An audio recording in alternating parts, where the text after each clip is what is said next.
Good morning, everyone. Am I going back to my intro? I think last week I stopped doing it because I thought it was silly. Hi, it's me.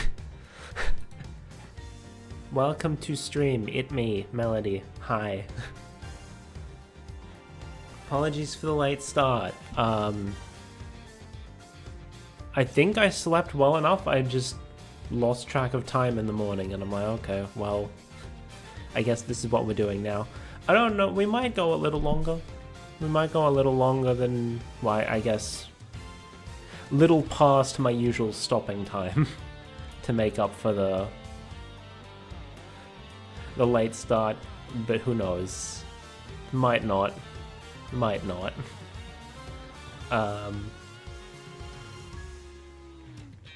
But yeah, hi. It's a Sunday. Sorry for not streaming yesterday. I woke up at like 2 AM and by the time it was time for my stream to start, I'm like, I am barely awake right now. I would rather not. To be honest, still not fully recovered today, but I don't sleep well enough to recover from a bad night's sleep. But I'm better than yesterday at least. Anyway, we're gonna play more Ace Attorney today. I know it's a Sunday and I said Sundays would be like different stuff other than just whatever my main playthrough is. But I wanna play Ace Attorney. And we didn't do it yesterday, so we can do it today. I wanna get through Ace Attorney because I wanna play something new. I got all these other good mystery games that I haven't started yet. I wanna play them. Anyway, yeah. Oh, thing. Remember at the start of the year when I said I was like working on a new model, and I like finished the art and I just needed to rig it? I'm thinking I might just like commission someone to rig it because I really don't have much interest in doing it myself. And also you can see the results of me doing it myself. Look at the way the headphones are swinging. That's not how things work. Anyway, yeah, I'll have a look into it. Found someone who may be fairly cheap, all things considered, from what I was expecting. I don't need something particularly fancy. You know, I'm not top of the range VTuber. I can do a little bit of subparness. It'll still be better than anything I would have done. Yeah. Anyway, let's get into it. Let's get in the game. Enough rambling. Shilong Long's argument. Let's go. Here we are. Why I suspect Gavel. Alright, we're immediately into voice acting. Should have known. This is Ace Attorney. I'm doing voices for this.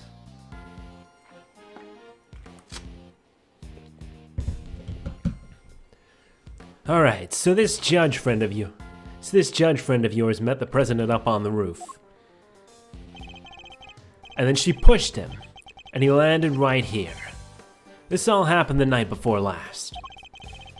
The people had all been cleared from the viewing platform, so it was just the two of them up there.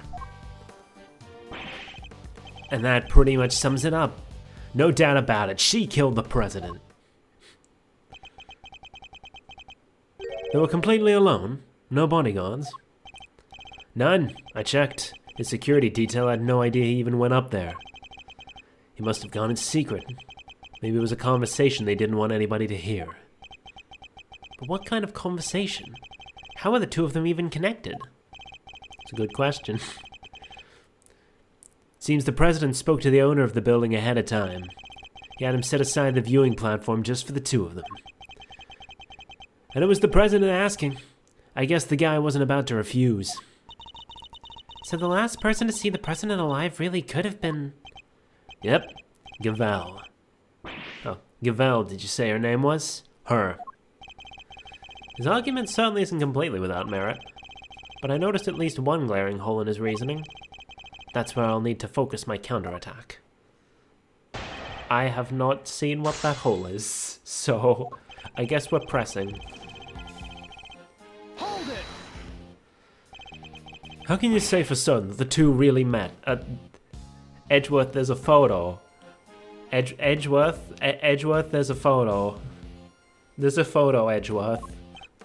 Huh. So the plan is to come in swinging, huh? I've seen worse approaches. Dominate the battlefield, counter your opponent's every move. It's a tried and tested strategy. And not what I was intending at all. This battle has barely even begun, Mr. Prosecutor, so shut up and buckle up. Then she pushed him, okay. Hold it!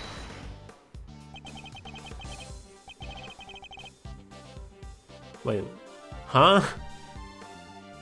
The night before last? How can you be so sure of that? Pah! If you're not sure, then take another look. Take as many as you need.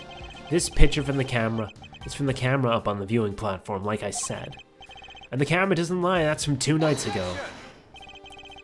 You have a picture of them both entering the rooftop area, but nothing from after that point, I assume? No, there's only one camera, and it's pointed at the elevator. You can't see the viewing platform itself. Still, this is when the murder happened, I'm sure of it. The president really was killed 2 nights ago. Then his body would have been here in this lot the whole time. Okay. Yeah, there's the hole. There's the hole. Take a little moment there, Mr. Prosecutor. Well, save it. I'm not done explaining. Not even close. Oh no, you're done. You are done explaining, good sir. The night before last. Now where do I...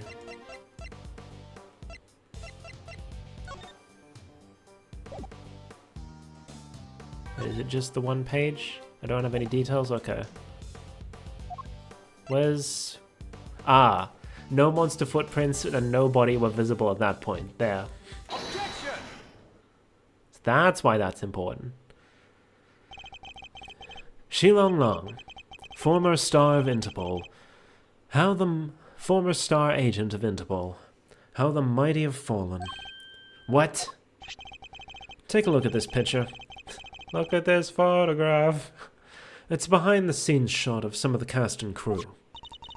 Look at those smiles. Well, maybe not Sean's, but... You know what I mean. You know what I mean. And it was only... and it was taken only yesterday. What? If Judge Cavell really did kill President Wong the night before last, the body would have been clearly visible in the background of this picture. What? Perhaps you should have taken a little more time to speak with those involved. After all, thorough witness interviews form the basis of any good investigation, as you should know. Ha! I don't think I've ever seen you so happy, Mr. Edgeworth. You really do love backing your opponent into a corner, huh? Pah! Fine, you got me. I must say, it's been a while. I almost missed it. Perhaps if you tried to stay a little calmer while conducting your investigations in future. Don't push your luck, Edgeworth. Long Zi says, the righteous anger of a wolf lasts 100 years. I won't be calming down anytime soon. Not until we've caught the president's killer. I want the same thing. We all do. Nonetheless, the body appeared last night. You have to accept that now. And there's one other thing you need to accept. The president didn't die from a fall. That's right, he was crushed by the falling head of a giant monster. The incident occurred here on the movie set, not at the top of the big building. Says you, but that's just your theory. I'm not about to give up my own because of it. But it literally can't have happened the night before last. We just proved that with this picture. Not necessarily. Did you? What if? What if your friend Cavell pushed the president off the big building the night before last? And then came down here to the movie set and hid the body somewhere. Here? But where? There's all kinds of stuff down here. Costumes, equipment. You can hide it anywhere. And then come back a day later, last night in other words, and take it out again. We need to check the lot for trace evidence. We'll soon find where she put it. There won't be any need for that. What? This piece of evidence proves that Judge Gavelle can't have hidden the body. Movie set locks. The combination lock on the front gate was left untouched while the side gate's chain was cut somewhere last night. Take that! Both entrances to this lot were locked. And we already know that the chain on the side gate was cut only last night. Grr. Judge Gavelle had no way of getting in here to hide the body the night before last. Grrrah! But the murder has to have happened 2 nights ago. Why are you set on believing that? Because if you remember, that picture was a printout from a video. And there was more. Then why didn't you lead with this? Why, I still suspect Gavelle. There's footage from a few dozen minutes after your friend went up on the roof with the president.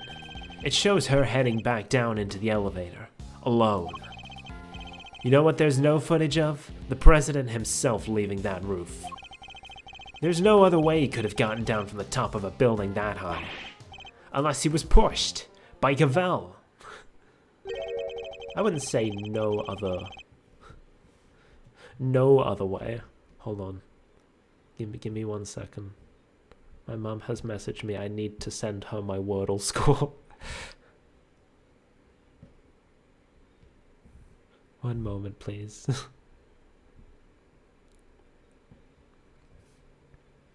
There we go. And now we get back to it. You're saying the president was never observed returning from the viewing platform? Yeah, the camera was pointed at the elevator door the whole time. If anybody else had come up or down, it would have been caught on that tape. It would have been on that tape. In other words, the presence of the camera ensured that no one could have left unnoticed. I see. Oh, that's internal monologue. It's not good news for Judge Gavelle. Security camera footage shows President Wong and Judge Gavelle arriving on the rooftop of the big building. There's no footage of the president riding the elevator down to leave. Vanishing from a rooftop hundreds of feet in the air? Yeah, that's a tricky one, alright. Indeed. Even the Yatagarasu can't actually fly. Well, not yet anyhow. Just need a little more practice. Okay, I don't think that's how it works. Please don't tell me you think you can learn. I think I have an idea of what we're meant to do. But I don't know if we actually have the evidence for it. Shows her heading back down to the elevator alone. You know what, there's no footage of the president himself leaving the roof. There's no other way he could have gotten down from the top of a building that high. There is a hidden entrance. There we go. Heh. Eat shit. Actually, there was another way. Apart from the elevator? What do you mean? You're not about to tell me he flew. He didn't need to. It was much simpler than that. Assuming the president knew what we know, of course. Namely, that the big building has a hidden 51st floor. What? That's right, a hidden floor. With a hidden entrance on the rooftop. If he left that way, he wouldn't have needed to ride the elevator. What? But you said it was hidden, right? That it was a secret? How would the president even know about it? It's an interesting question, and one I don't have an answer for just yet. For now, this is just a theory. Again! So what are we talking about exactly? What is this hidden floor of yours? Sounds like some kind of place your little ninja friend would happily spend time in. No, I hate it in there. I hate it there. Don't make me go back. Unfortunately, Kay's memories of it are far from happy. There's a secret storeroom up there where they keep the lots for an underground auction. The whole sordid scheme was uncovered just yesterday. An underground auction? What the heck are you trying to say? The President Wong was involved somehow? I don't have any proof, but I certainly think it's a possibility. Yeah, based on what we've seen of him, he totally seems the type.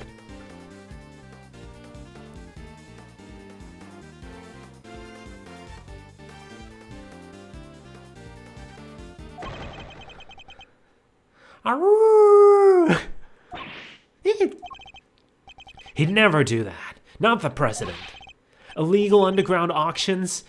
No, he'd have nothing to do with it. Nothing.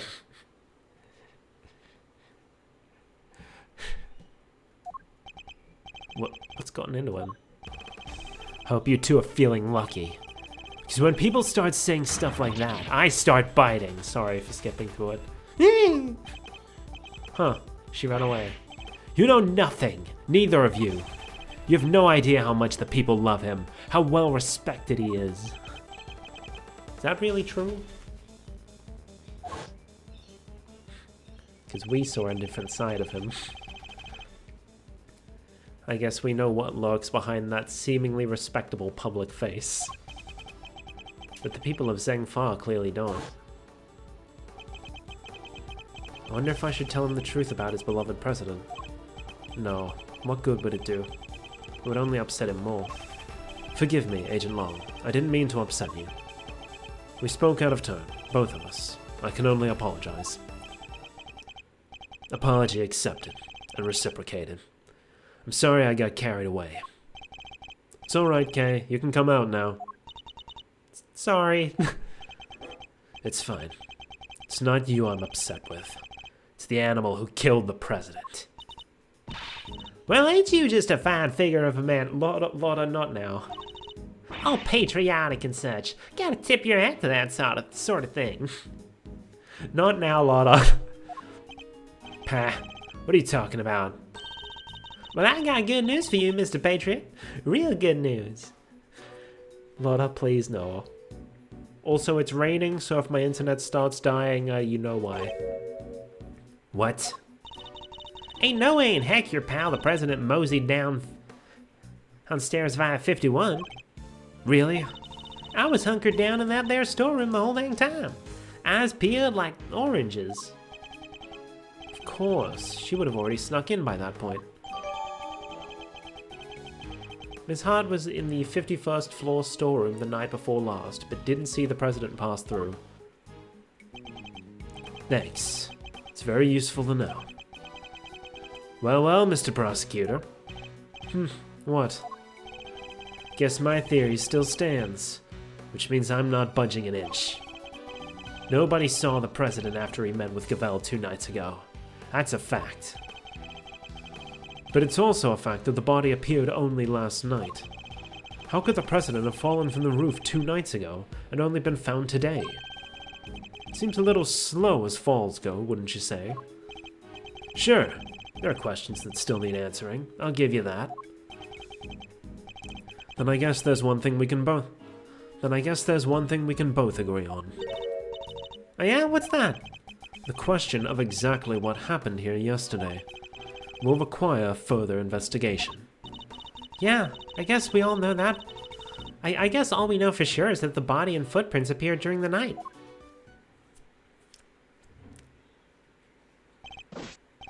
Agent Lang, we'd like to hand the body off to the coroner if you don't mind. Fine, he's all yours. Just take care of him, okay? Oh, one last thing. What? We found footprints near the body. I mean, footprints in the footprint, if you will. Little ones in the big one. Human footprints in the monster print. Interesting. And what kind of prints? Sir, they were child's footprints. About the size of your average elementary school kid. What? Huh? Elementary school? No, it couldn't be. Hold it. What now? Miss Nichols? Oh, I didn't mean to butt in. Sorry. Was there something you wanted to say? What's she so scared of? There's something I have to tell you. You'll probably think it was pretty awful of me, but I'm sure it's nothing you need to be quite so nervous about. Well, what is it? Last night I came here. What? You mean you came back to the set? Why? Well, I just wanted to... I was worried about him, so I came back to check Check on Sean, I mean. Sean, the boy. Makes sense. Yes. You see, he stayed behind on his own last night to rehearse. Wow, he really takes the job seriously, huh? Well, this movie is his first lead role, and he's trying so hard to make it perfect. So she might have seen what happened last night. Around what time was this? Let's see, it was already after 10, I think. It looked like it might be about to rain, so I got a little worried and came down. And when I got here, well... You saw something, didn't you? Yes. Sean was there on his own, running his lines. And towering above him, there was this long, like, really, really long neck. What? Neck? Yes, with skin like an enormous worm. It was like a dinosaur. Oh, wait. You mean it must be Gordy? Good old Gordy? You done give me the slip last time you slapped me, old lizard, but I got you now. What? Now Gordy's involved too? Yeah, I think he might be. I'm as surprised as you are. Although, I guess Sean was practicing being a kid who can communicate with monsters. Hot dang, you're right. He could have been communicating for real with one of them horn doohickeys of his. Yeah, that's totally a long neck and not just a fucking camera crane. Right, but it seemed more like he was kind of looking up and talking right to him. It was like they were friends. It is pretty weird, right? Dang tootin', it's weird. Wearing a mustache on a mule. How could he cheat his best monster pal like that? How could he cheat on his best monster pal like that? I fear movies and reality might be getting a little mixed up here. And you're absolutely certain that's what you saw? Oh yes, but only for a moment. I was so shocked I just turned and ran. How about that, Mr. Prosecutor? Another mysterious beast to contend with. Don't tell me you believe this nonsense, Agent Long. Agent Long. Sorry for picking the mic.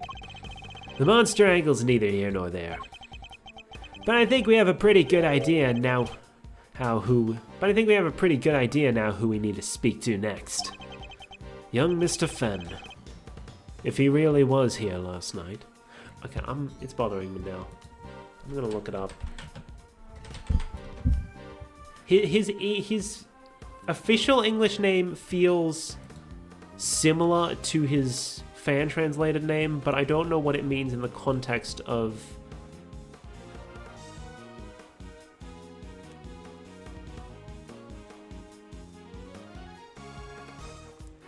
Okay.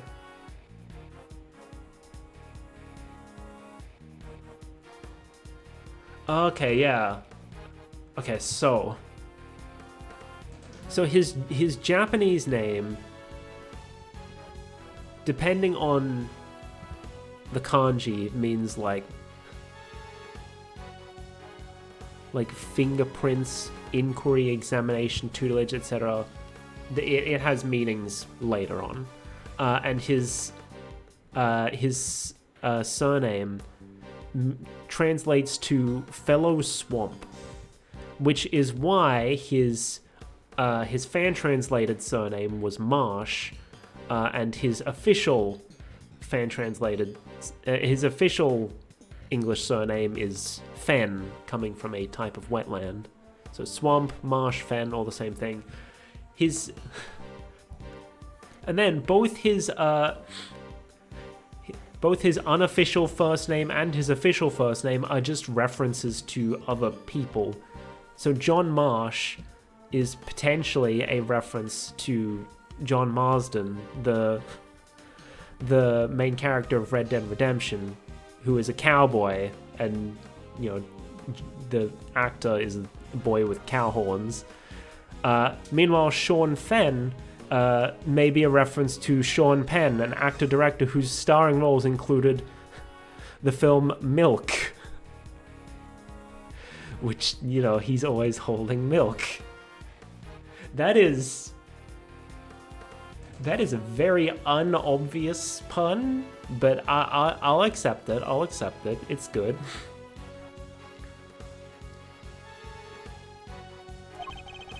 Oh, young Mr. Fenn, if he really was here last night. If he really was here last night, then there's a good chance he saw something. My thoughts exactly. The prosecution calls Sean Fenn to the stand. Lang, you are not a prosecutor, and we are not in court. Sean ran off just a moment ago. What? We need to get after him. Okay then. April 6th, 1054, big building. Plaza.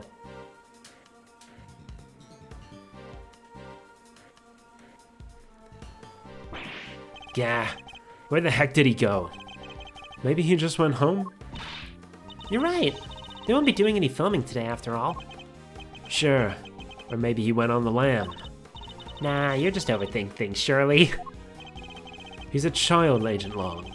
There's no way he killed the president. Not on his own. And who said he was on his own, huh? Maybe a monster gave him a hand. Maybe he summoned up one of his creature feature pals to help him. Yes, very funny. I'm not saying the kid did it. Not for sure, anyway. Not yet. But he's our most important witness right now, and we need to find him. Hey! Mr. Edgeworth! Hey, it's Gummy! Oh, yeah.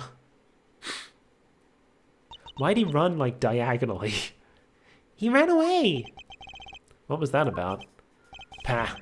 Well, it just goes to show that your police force can't be trusted. You're saying you intend to continue investigating the president's murder alone. Yeah? So what? Well, last time we met you, you had about 800 other agents helping you. 100, yeah, actually. I'm pretty sure it was exactly 100. Sure, but I told you. I'm a lone wolf now. You got a problem with that? I don't need lackeys, and I don't need friends. All I need are these fangs right here. Keeps things nice and simple. No lackeys, no friends. Anyway, catch you both around. Bye-bye. Heh, things just done got interesting. Sounds like I got my work cut out for me. 2 big beasties on the prowl? Hoo-wee! It's raining scoops. If I don't catch at least one, I ain't no shutterbug worthy of the name. And there she goes, running away. Wow, this all got kinda complicated, huh? It did. The Torosaurus footprints were bad enough. Now Gordy? This might as well be a movie. Well, then we'd better get our monster hunting shoes on. I suppose we had. Huh? Who's that?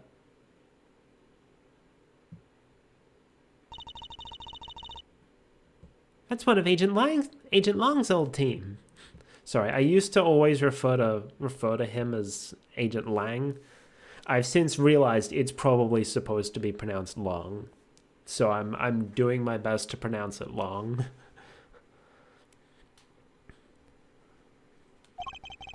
I've come across a few of them in previous cases, but this one's on his own. Excuse me. Man in Black. I think in the first game, and in the original DS version, it was just abbreviated as MIB. But here they're actually spelling it out. Oh, Mr. Edgeworth, long time no see.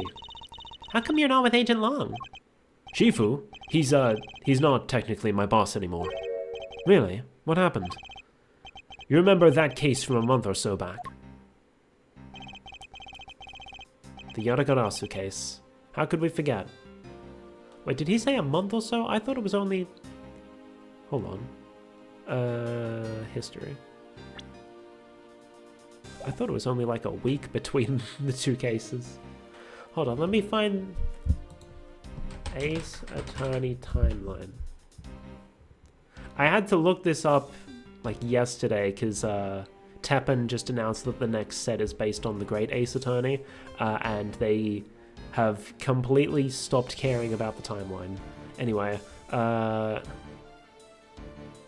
yeah, the second game takes place only a few days after the first game, so how could it be a month ago? What? Like, the Edgeworth games take place over the course of like a week or two. Whatever. The Yanagarasu case, how could we forget? He made kind of a big mistake there. Came about as close to aiding and abetting a serious criminal as you can and still as you can come and still keep your job. Indeed. I guess that was pretty close. Well, being Shifu, he took full responsibility. So they disbanded our team. Wow, that's harsh. But it explains why he's now a lone wolf, as he puts it. So what are you doing here? Well, to tell you the truth, I was worried about him. I think he's been chasing ghosts. Ghosts from 12 years ago, to be precise. 12 years ago? What does that mean? Sorry, I already said too much. I'd better be on my way. These ghosts of Agent Longs. Could they have something to do with the case we're currently investigating? Well, looks like everybody's left to accept us. What do we do now? Good question. Miss Hart went off monster hunting, and I guess Agent Long is busy trying to track down young Sean. Perhaps we should try investigating another angle. What kind of other angle? Somebody needs to get Judge Gavel's side of the story. Oh yeah, you're right. What did she say again? Please forgive me, but I had better be on my way. I am to preside over the trial of Fifi Lagarde in a bit. I guess the trial will be beginning right about now. Indeed. I think we'd better head down to the courthouse, don't you? Alright, let's go. To the courthouse. To be continued. To be continued right now, because we're not stopping.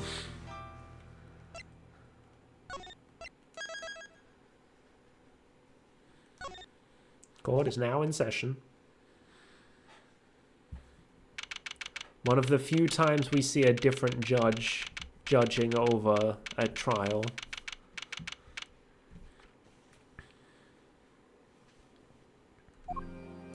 One of the few times we see a named judge presiding over a trial. Is the defense ready to proceed? And naturally, instead of coming up with a brand new character, they just have fucking Fender here. You bet, bring it on, Big G. What does his voice sound like again? You bet, bring it on, Big G. The prosecution has been ready for some time. The original attorney of this case, Rosie Ringer, was murdered. While the original prosecutor, Eustace Winner, has disappeared. So Fender and Francisca have taken over in their places.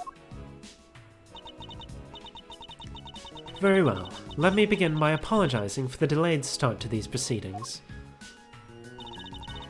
The crime we are here to adjudicate took place in a prison, an institution of the judiciary. What's more, the fact that the defendant was the warden of said prison carries grave implications. These two factors combined caused pre-trial preparations to take more time than usual. And then the unfortunate passing of the attorney in charge, Miss Rosie Ringer, delayed the trial yet further.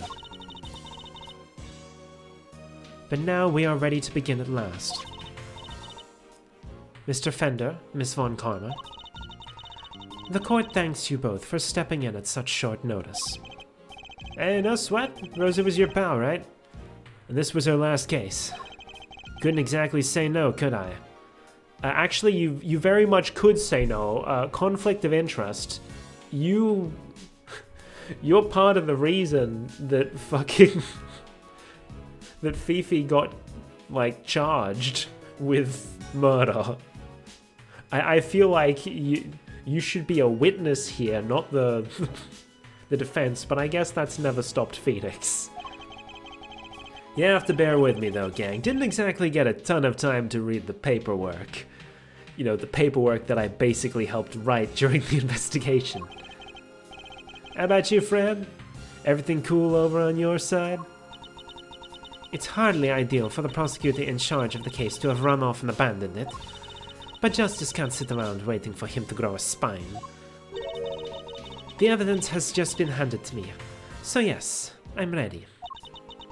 Thank you both. Very well. Bring in the accused, Miss Fifi Lagarde, to the stand. There she is. And now we have... they have to draw the witness stand from an angle because all the sprites are at, like, side view. I invite the prosecution to make its opening statement. Alright. The accused was... Oh shoot, what was her voice again? I remember it being annoying. Let me stop you right there, darling. What is it, Miss Lagarde? Oh, I was just wondering if you could tell me something.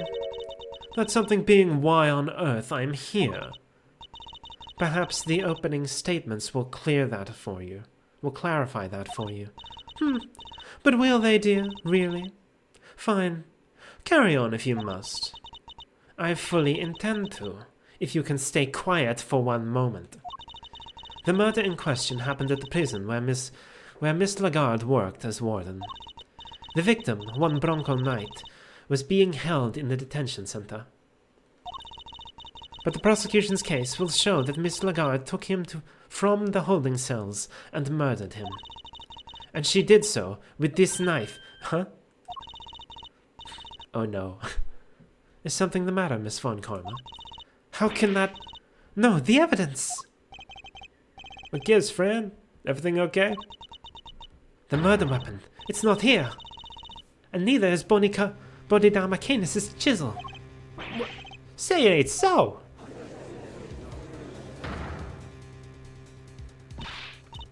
Silence! Silence! Miss Von Karma, explain yourself. I wish I could, Your Honor. No murder weapon, Then what exactly are we all doing here? I would just like to point out that fucking Phoenix's cases... If Phoenix was working this case, they would have gone, so what if there's no murder weapon? You still fucking did it. And the judge would just be like, well, I guess, yeah, I guess that she did it. But of course, because the culprit is actually guilty, the proof standards are a bit different. Really, darling, you shouldn't volunteer to prosecute a case if you can't even keep the evidence safe.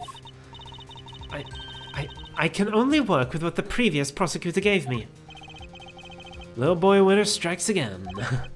Hey, G. What is it, Mr. Fender? Guess we know where this is going, huh? Let's kick this one down the road a little further, shall we? The court hereby denies the defense's request. What? Don't be like that. What's the dealio? She's absolutely right, of course. We simply can't have any more delays. Let's get on and show everybody how wonderfully innocent I am, shall we? Objection! Innocent? I'll thank you to take this seriously.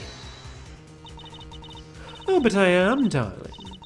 And you don't have any evidence. You just said so yourself. We may not have the murder weapon, but there's plenty of other evidence. Phoenix's clients have gotten convicted on significantly less. In the courtroom, evidence is everything. Haven't I heard that somewhere before? And without any, you can't charge me with anything. Isn't that right, Verity, darling? What do you mean, without any? We have plenty, we just don't have the murder weapon. Fuck you. It is. What? Without the items in question, the prosecution's case against the defendant cannot proceed. It can! It fucking can! Fuck you. As such, this court hereby declares that the accused, Fifi Lagarde, not guilty. Alright, that's what his voice sounds like. Objection! Whoa, whoa, whoa, hold the phone there, hasty pants. You can't go dropping a verdict just like that. Forgive me, but why is the defense objecting to its client being acquitted? Don't be cute, kiddo. You know as well as I... Oh, there's a Discord message distracting me on my... I did not mean to open it. I tried to mark it as read. Okay. Cool. Very cool. Thank you. Don't be cute, kiddo. You know as well as I do that little Miss Warden over there is guilty as all heck. As to the murder weapon, you were right there when we found it. Oh, more conflict of interest. Gavel shouldn't be presiding over this trial because she was very much involved. Mr. Fender, it is incumbent upon this court to see that fair judgment is afforded to all. And as the instrument of the court, I cannot allow my experiences or opinions to interfere with my work. Which is why you shouldn't be the judge presiding over this trial. It should be someone else. What the fuck? I know I shouldn't be complaining about this. I know, you know, the justice system in the Ace Attorney world is fucked. But still. You must think of the Judge Gavel who was present when the murder weapon was found, and the Judge Gavel you see before you in the courtroom today as two entirely different people. We wouldn't need to do that if we just got a different judge. We already have sprites of him. They could have just thrown him in here. I know why they didn't, but still. Gee, you're killing me here. I have no choice but to pass judgment based on the evidence available. We haven't presented any of the evidence yet. Let Francie make her case. Objection! Yes, and we have that evidence. Just not here. Give me some time, just a little. I'll find it, I swear to you. The prosecution hereby requests a recess. We have not even started making our case yet.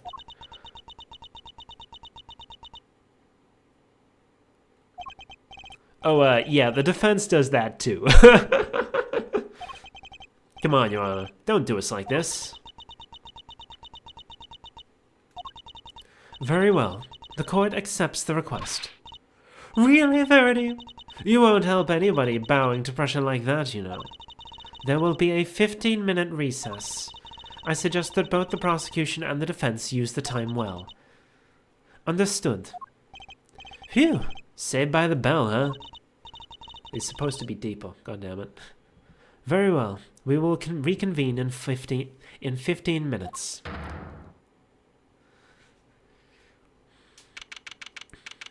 April 6, 11:38 a.m.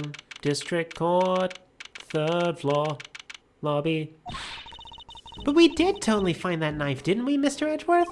Yes, of course we did. Huh? What's the matter, detective?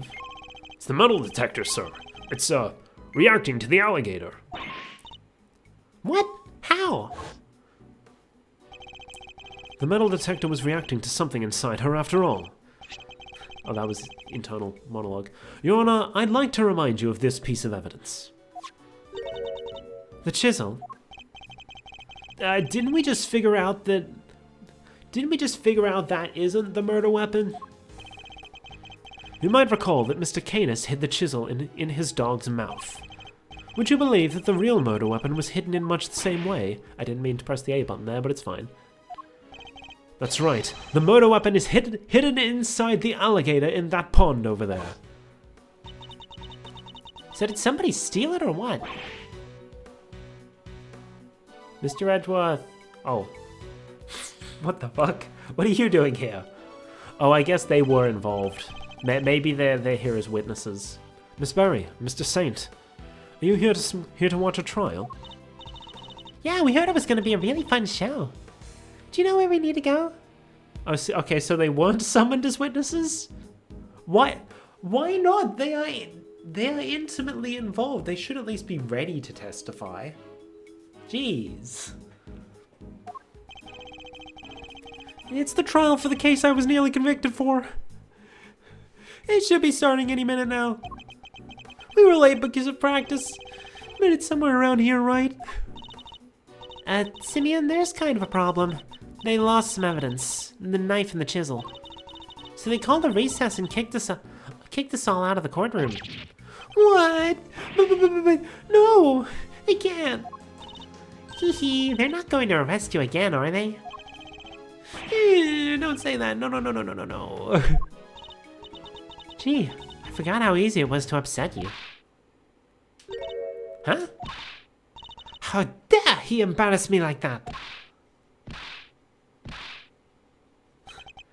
Speaking of easy to upset. I need a stretch. Everyone in the audience stretch as well. Make sure you're stretching. Fran sister, Francina, Franderella. Chill, okay? Just chill. Come on, put the whip away. That's it. That's it. That idiot of a so-called prosecutor. I'll find him and I'll make him eat whip for breakfast, lunch, and dinner. Master, you gotta calm her down. Kid's gone cuckoo. I've forgotten how to pronounce that word. Cuckoo?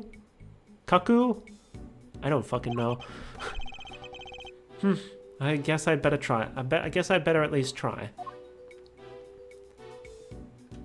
Hello? Oh, it's you.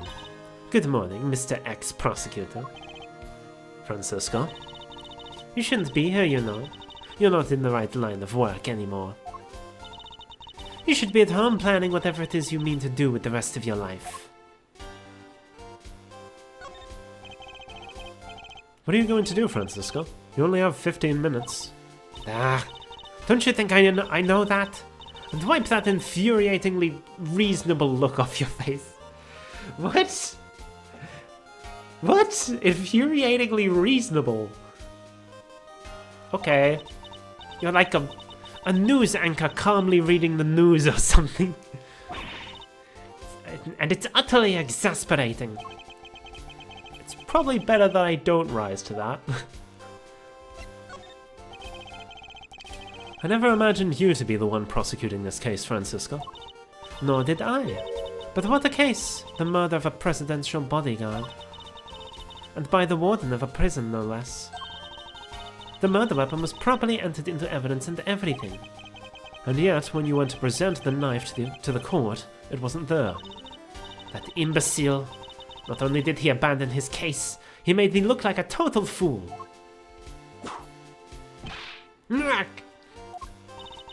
The next time I see the little coward, I'll whip him into shape if it's the last thing I do. You go ahead and do that, but quit taking it out on the people around him. Okay, I guess that's that. There's maybe stuff we can present, but for now let's talk to everyone else. Okay, Meister. So you got the old memory back, huh? Sure did. It's me. I'm me again. Had me worried 6 ways till Sunday. Not that other K wasn't up ass too. Anyway, welcome back, kiddo. Bring it in. No. Still denying the hug. You need to be thinking about this trial right now, okay? Yeah, I guess things did go pretty pear-shaped in there, huh? We need to dig up this missing evidence lickety-split. But we can't count on them putting the trial on hold much longer. Yeah, it's a stumper, alright. If only some kind soul would offer to go find it for us. That's an expectant look if I ever saw one. Can't help but notice you still haven't asked for your Prosecutor's badge back, bucko. Finally decided to come walk the path of righteousness with me and your old man, huh? The committee has my badge, that much is true. But I haven't given it up just yet. I'm still not ready to walk in my father's footsteps. No? Well, it's not like there's a deadline. You do you for as long as you need. The old family office will be waiting to welcome you with open arms when you're done. Thank you, Fender. Yeah, if only somebody would go sniff out that evidence for us.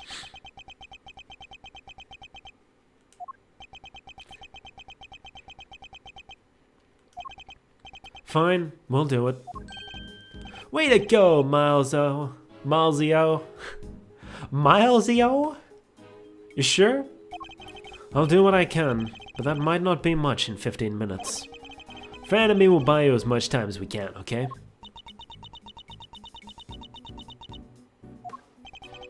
G won't be banging that hammer of hers until you've made it back with the goods, I promise. Thank you. I'll be counting on you, Fender. And you, Francisco? How does that sound? What makes you think I'd accept your help? How about some advice instead? That you seriously consider a new career as a news anchor. Come on, Fran. Clock's a tick-tocking here. Step up to the plate. Time to step up to the plate. Alright, fine. We will stall the trial for as long as we can. But you'd better get your ex-prosecutor behind in gear. You know, I quite like having you run errands for me. Maybe that could be your new career instead. I'm glad you're on board. I can help too. I don't want to be arrested again. Ooh, this sounds fun. Can I play? Alright, that would be very helpful of you both. Very well. Where shall we begin? I think we need to go speak to a certain somebody, don't you? Who we need to speak to in order to find where the evidence went? Do we... Probably Eustace himself. Take that! That's right. The supposed custodian of the evidence in question. Eustace Winner. Oh, the new prosecutor guy? Okay, we're on it. Thank you, Mr. Saint. Alrighty then, I think we'd better huddle and talk tactics, huh, Fran? Just the two of us. Ah! Don't keep me waiting, Miles Edgeworth. I'll try not to. We'll be back as soon as we can. Oh, Fratty Poo! Wait up now! Alright, we need to find Mr. Winner, and fast. Oh, hello. Whoa! Judge Gavelle. Ah, Mr. Edgeworth. A pleasure as always. A pleasure? How is it a pleasure? And what was all that about just now? Kay, stop it. But Judge Gavelle knows that horrible woman is the killer. Why the heck would she... Because she's supposed to be impartial. Even though, in order to be impartial, she should just, you know, not be presiding over this fucking trial.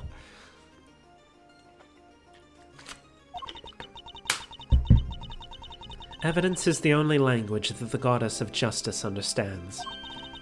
My own personal thoughts and feelings do not come into it. Is this all Judge Verity Gavelle is? You may believe my way of thinking to be heartless, but it is my way. To be this hard and unforgiving? There's something I'd like to ask you, if you don't mind. Please, go ahead. What were you doing on the roof of the big building 2 nights ago? The roof? You met the president up there, didn't you? We've seen security footage of the two of you. And? Is there something wrong with that? Only that his body was discovered this morning, right next to the very same building. What? I think you understand what I'm getting at. You're considered a suspect. What happened between the two of you? Nothing. We simply talked for a few minutes. And when we were done, I left. I took the elevator back downstairs alone. That much we know to be true. As I said, we've seen the footage. And what business did you have with the leader of a foreign power? I'm going to have my throat lozenge. Oh, it's all sticky. That's why I usually leave these in the fridge. So they don't get all stuck to the wrapper. I'm not at liberty to say. Very well. I'm not at liberty to leave until I have answers. In which case, there's only one thing for it. She's hiding something, and I have to get it out of her. Chess dimension? Man, it's been a while since we last visited the chess dimension. Mainly because I took a break from streaming for like almost 2 months. Judge Gavel met with the president of Zheng Fa the night before last. We're supposed to be looking for the evidence, and instead we're busy sending Gavel to the chess dimension. That's a lot of pieces. Yes, I admit it. We met on the roof of the big building. But it was simply to discuss professional matters. Matters I am not obligated to discuss with you. Huh. I'm clearly going to have to work hard to get past her professional defenses. If she puts up too impenetrable a facade, I'm probably better off biding my time. Okay. So when she acts all professional, we bide. I should start by asking what she met the president to talk about. Mind chess, comments. Perhaps you could begin by telling us what you met with President Wang to discuss. As I told you, professional matters. Professional matters which I do not intend to share with you. I know the president personally. Not really. I mean, we do know stuff about him, but only because he hated us. I'm so glad you understand. I must say, you're a very busy woman. A judge, a committee member, and occasional aid to us in the field, even. Thank you. I take my professional duties very seriously. And do those duties include meeting with foreign dignitaries? Yes, of course, from time to time. The law is my life. Nothing I do falls outside the scope of my duties. You helped us this morning. You returned Kay's promised notebook to us just this morning. Surely you can't claim that that fell within the scope of your duties. Well, that was easy. I am not yet a perfect servant of the law, that much is true. No, you are a human being, and that was an act of simple human kindness. You have feelings, Judge Gavel, and you are allowed to have them. About the president's death, too. I can still hardly believe it. If I might ask, how did he die? He was crushed to death by the head of a monster. A monster known as Taurosaurus. Forgive me, I should probably explain. Is that true? He died on the set of the movie? He did. Interesting that you should even know what Taurosaurus is. Oh, I imagine I must have heard about it from Eustace. Something about them shooting a movie somewhere near the big building. She isn't fooling anybody. She's clearly very upset about something. She mentioned Mr. Winner, who seems to have disappeared along with some vital evidence. Perhaps if she won't tell us what she discussed with the president, we should try to find out what else she might be hiding. I'm clearly getting under her skin. I need to dig further. Where's Mr. Winner? Francisca stepped in to take Mr. Winner's place in the trial. But how was she supposed to prosecute the case if she never handed over all the evidence? Wait, if he never handed over all the evidence. My interest is solely in ensuring that a trial proceeds fairly once it has begun. And if, once it has, vital evidence cannot be presented, it should surprise no one if the accused goes free. It's too professional. I am a judge, a servant of the law. My personal thoughts and feelings do not come into it. So you have no personal feelings when it comes to Mr. Winner's disappearance? Of course I do. I worry about him terribly too. Oh, him too, huh? Wait, too? Does that mean there's someone else you're worried about as well? Speed! I imagine their identity might explain your strangely agitated state. I don't know what you're talking about. I am a servant of the law, and my feelings are immaterial.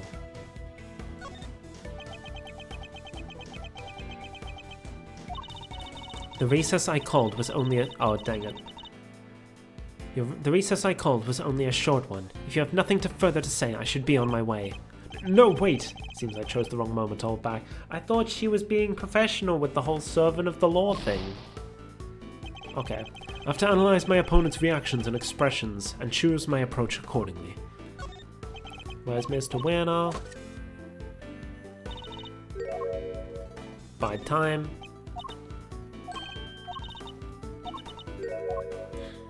Worried about someone else as well.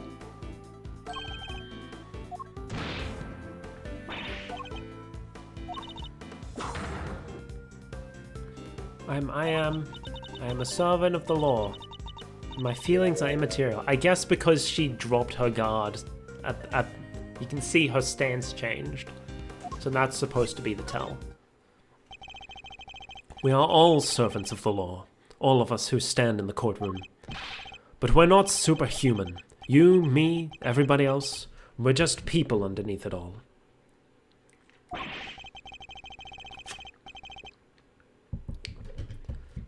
Much as we'd like to bury our feelings and remain impartial, that simply isn't possible.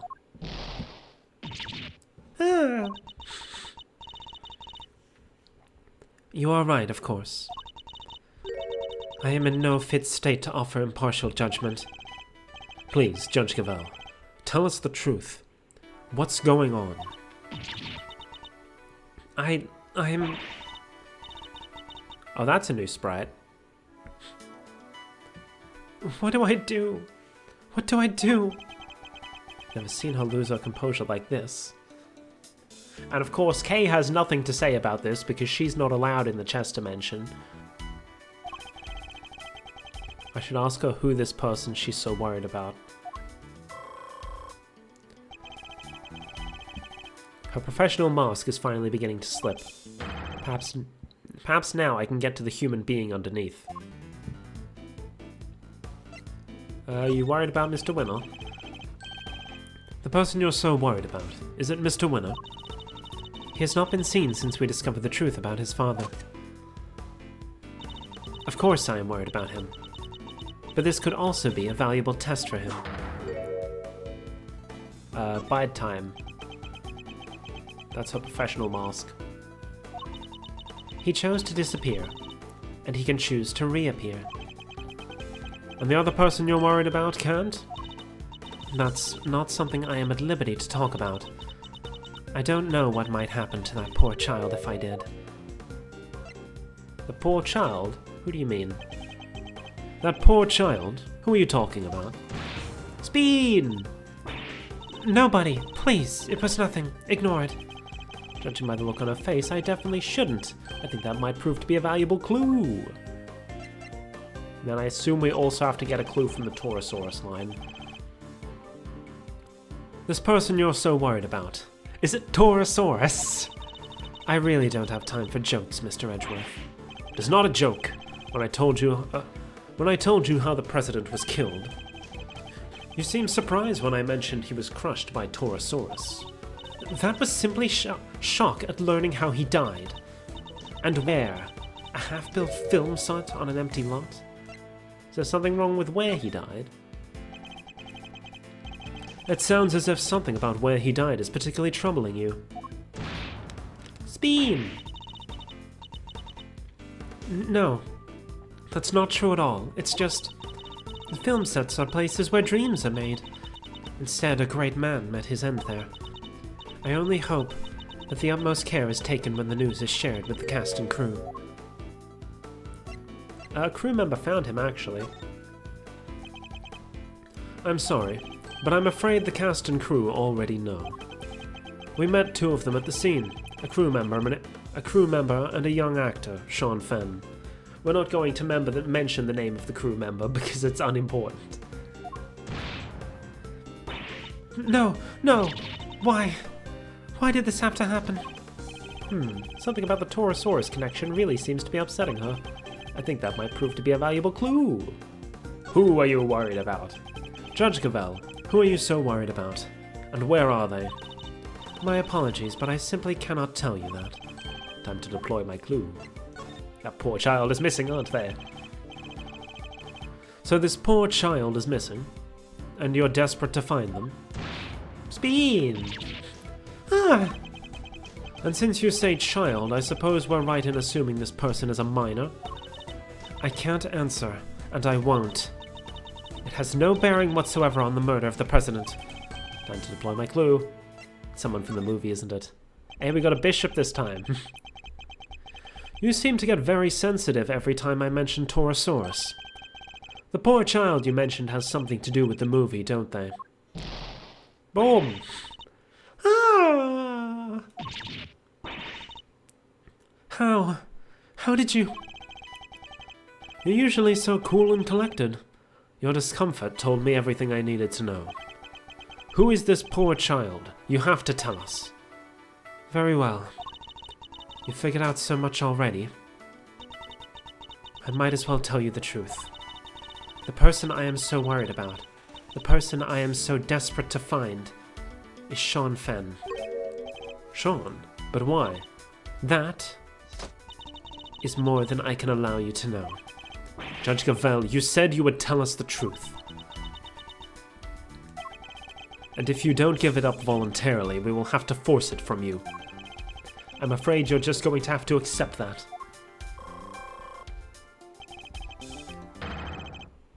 I need to get her to tell me why she's so desperate to find Sean.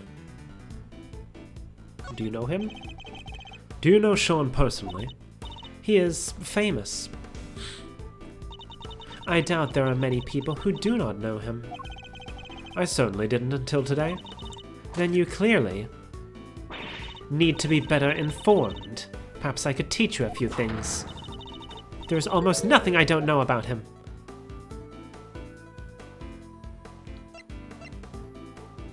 I don't think that's important. Forgive me. I allowed myself to get a little carried away. That seems to happen quite a bit when the subject of Sean comes up. Look, I do not know him personally. I simply know a lot about him. I'll need a clue if I'm going to pursue this line of questioning any further. I should try another tack for now. You know where he is? We're trying to find Sean too. Do you have any idea where he might be? Why would I have any idea about that? The two of us aren't connected in any way at all.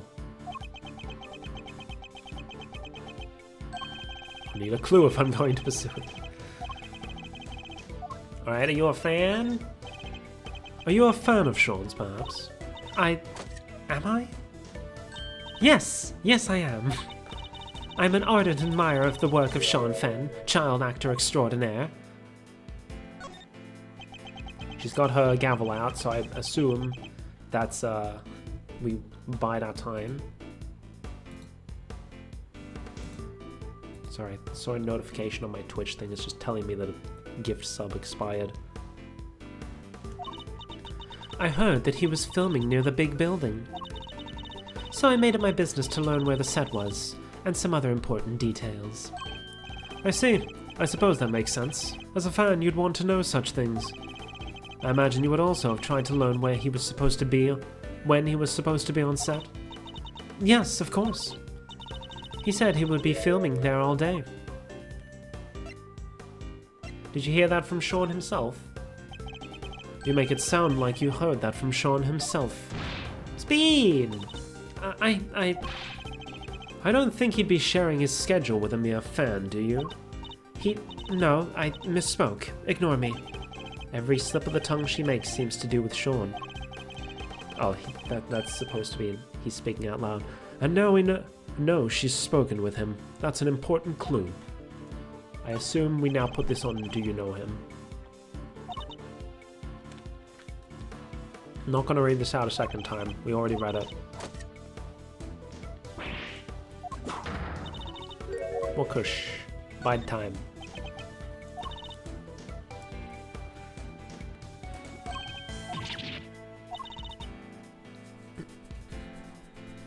Simply know a lot about him. Time to deploy my clue. You must have spoken with him. I can understand you're being worried about Sean, but you seem a little too worried. And you implied before you had spoken to him, which must surely mean that you know him personally. Speed! Ah! Sorry, I can't scream. I just can't.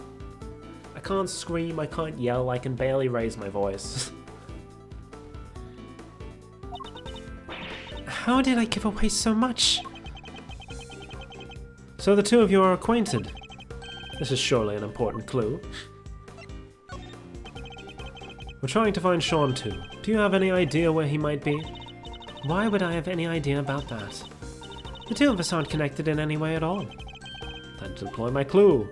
You two are very much connected. Hey, we've got a queen. I don't know what exactly the connection is between you and Sean, but I know for certain that it exists. You've as good as told us that it does. Speed! Ah! Please, Judge Gavel, you have to help us try and find him. Help you? That would never be allowed.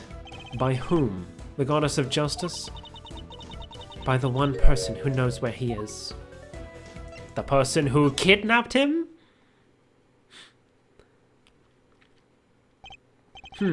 At last, the puzzle pieces are finally starting to fall into place. I know why you're so reluctant to tell us anything about your relationship with Sean. Admit it. He's been kidnapped, hasn't he? Boom! There we go. Ah! Judge Gavel, I need you to tell me the truth. All of it. I did not mean to press that button. Very well. This time, I will tell you everything.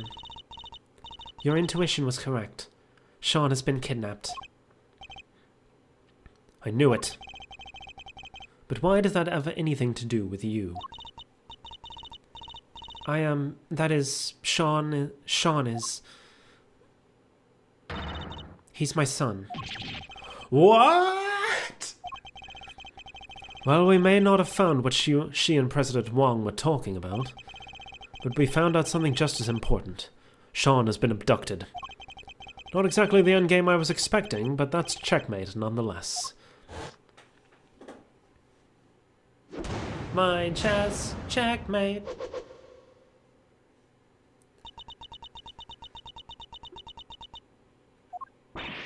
What? You're Sean's mom, Judge Gavel? No way, come on, you're too young. It's true. I am Sean's mother. Look.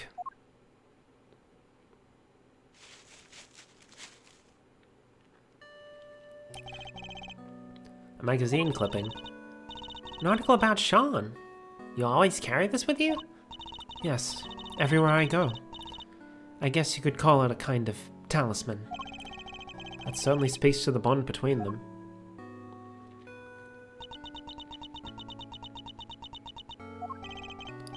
And you're sure he's been kidnapped? Unfortunately, yes. I received a phone call from the kidnapper just before the trial began. Did they make any demands? Only one. That Fifi Lagarde be found not guilty. Well, that certainly explains what we saw in there. And without any, you can't charge me with anything. Isn't that right, Verity darling? It is. Bam. Without the items in question, the prosecution's case against the defendant cannot proceed. As such, this court hereby declares the accused, Fifi the guard, not guilty. That's why you came so close to declaring her innocent. I have failed in my duty to the law. I am a judge. If I cannot arbitrate with impartiality, I make a mockery of justice. And yet, I tried to force through a ruling based on nothing but my own self-interest. Don't worry, you're still better than a lot of judges in real life. Or I guess not even just judges. I'm gonna stop trying to make political commentary here. The goddess must be furious with me. But I just couldn't do it. I couldn't sacrifice my son on the altar of justice. I couldn't remain impartial when it mattered most. Of course you couldn't. Are you crazy? Okay. No parent could just give up on their child like that. If that makes the goddess of justice mad, then I'm sorry, but she's wrong. If she really thinks that way, then she's the guilty one. Isn't that right, Mr. Edgeworth? Yes. Declaring the goddess of justice guilty? That's bold. Kay is right. As I told you, though we all serve the law, we are also only human. None of us could, or should, be expected to sacrifice a child for the sake of a verdict. Thank you, both of you. But the trial must continue. There is no escaping that. Your Honor, there you are. It seems it is time, and we have done absolutely nothing to look for the evidence.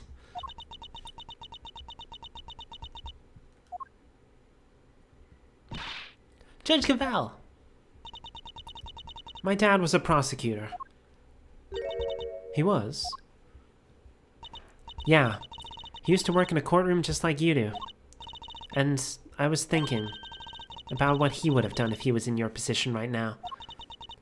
If a prosecutor were forced to insist that a clearly innocent suspect be found guilty.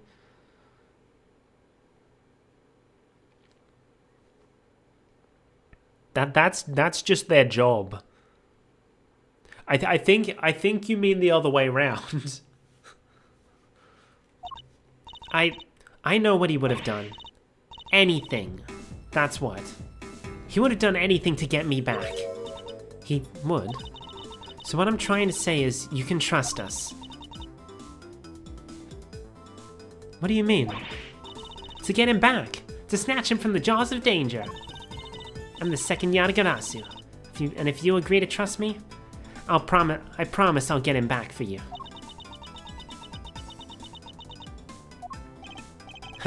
A thief who steals only the truth. And perhaps one or two other things. Well, Judge Cavell, what do you say? Will you trust the great thief to steal back that which matters most to you?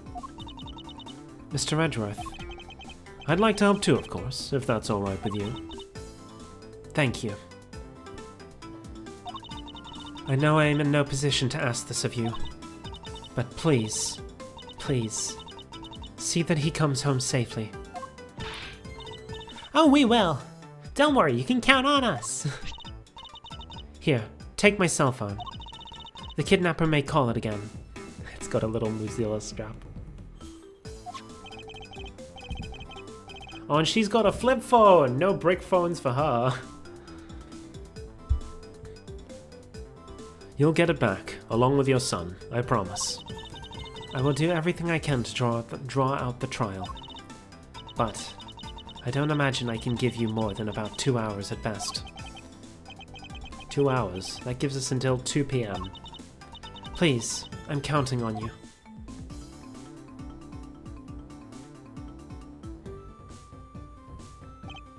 Huh. And here I thought the great thief was on sabbatical. Well, hold on to your hat, cause she's back in business. Alright, let's do this. My first commission, I can't afford to mess this up. In that case, we'd better start looking right away. Where to begin? Yeah, where the heck did he go? Maybe he just went home? You're right. They won't be doing any filming today after all. Sure. Or maybe he went on the lam. Perhaps we should see if Sean left any clues behind at the big building. Hey, what are you doing giving orders? This is a great thief operation. I'm in charge now. Is that so? Then what am I? You're my assistant. The first assistant to the great thief Yatagarasu. Talk about an honor. I've been relegated to thief's assistant? Alright, let's go to work. Team Yatagarasu, move out.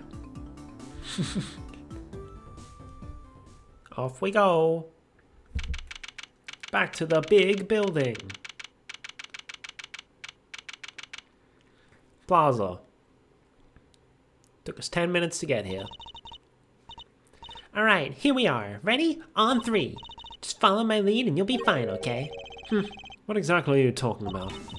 Even in the depths of night.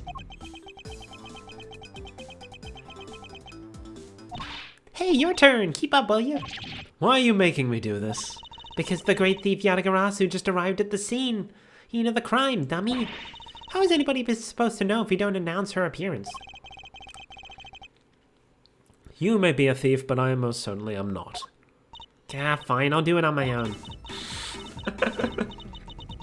Even in the depths of night, when no other bird dares take flight, one alone soars to shine the light of righteousness on the world's blight. And that one is me, for I am the great thief Yatagarasu. I'm very much aware of who you are, thank you. Now shall we get on with this investigation? You're no fun at all. We don't have time for fun. We have less than 2 hours, in fact. We'd better get started. Alright, we have the photo. Let's show it to a few people and see if it jogs any memories. I see someone down there. Hello. It's been a while. It feels weird seeing him in the investigation style for the sprites. I'm too used to him just being front on in like the fucking GBA art style. Because like the original 3 games, we know them as DS games, but they were originally on the GBA, so they had a more restricted color palette. So seeing him in like the HD art style is like weird. Well, the HD version of the DS art style. Oh, hey Mr. Edgeworth, long time no see. I don't have a voice in mind for him. Wait, you're... This is Will Powers. He's an action star I met on an old case. He's also the man behind the mask of the one and only Steel Samurai. Long time no see indeed. Nice to meet you. I'm Kay Faraday, great thief. Mr. Edgeworth has been working as my assistant. Good to meet you, but... thief? Mr. Edgeworth has been assisting a thief? Let's not worry about that for now. We'd like to ask you about what happened this morning, if that's alright. Sure. I don't know if I could be much help to you, but sure. So he'll be one of Sean's work colleagues. I guess we'd better just dive right in. About the incident. Heard you were investigating this one, Mr. Edgeworth. Well, yes, but I'm not the prosecutor in charge, of course.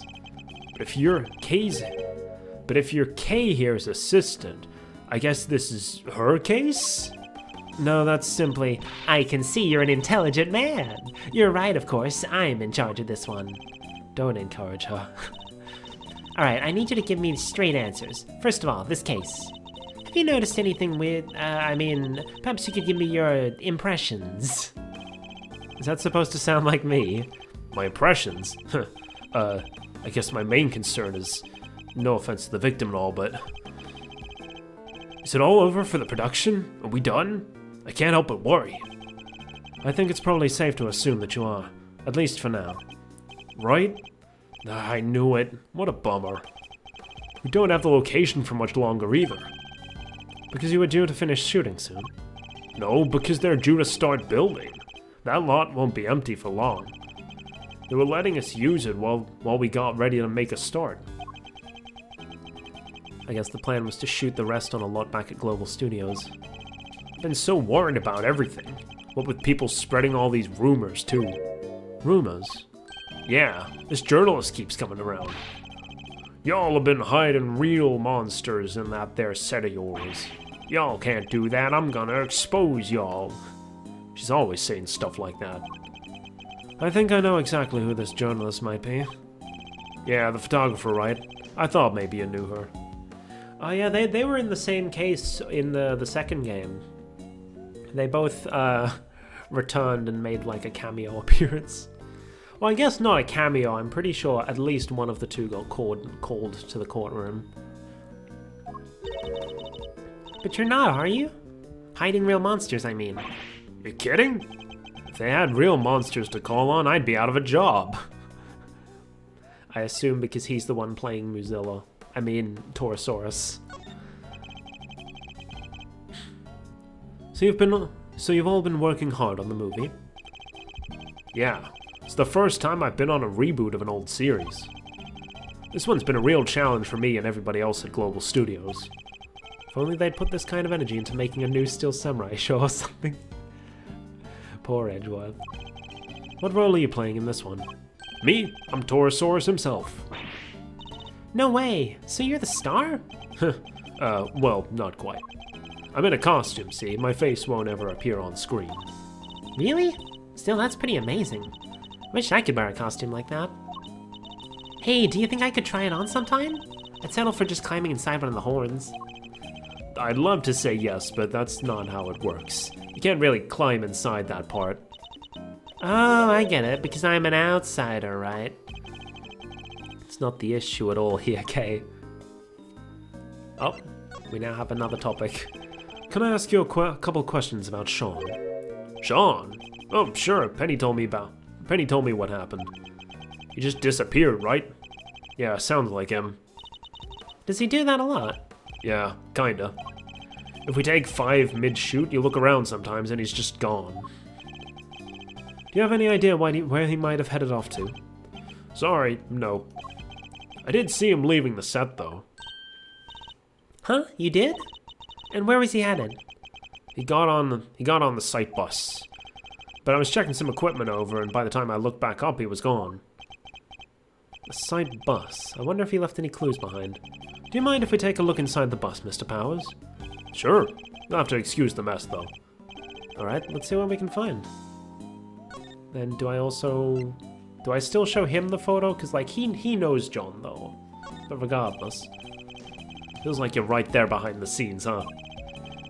This has been such a great shoot. Everybody's so into it. Crew, cast, everybody. Sure, it's not always been easy, but we kept smiling right through it all. What an atmosphere. And now, this... How did this happen? There's not much we can do right now about the fact that shooting has been suspended. But if we can solve the case, maybe there's a chance the movie can get back on schedule.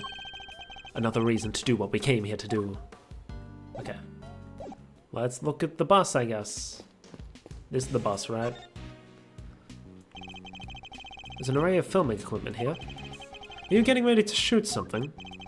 No, nothing scheduled for today at this location. It's just a case has gone missing. Case? What is he talking about? Yeah, all that stuff there is normally stored inside a large case.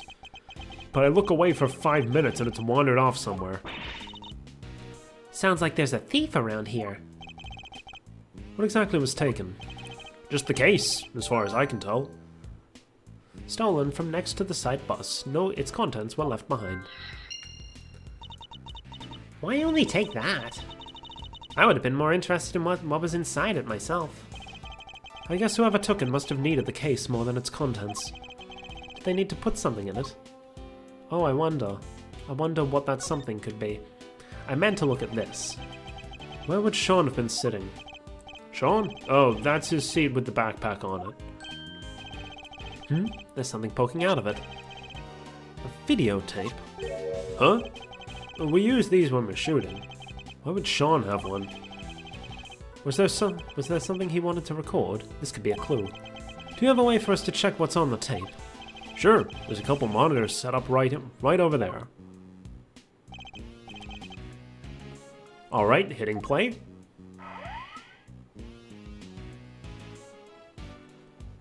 There we go. Sean, is he rehearsing his lines? Yep, and there it is. I kind of made it obvious earlier. I kind of outright said it, in fact.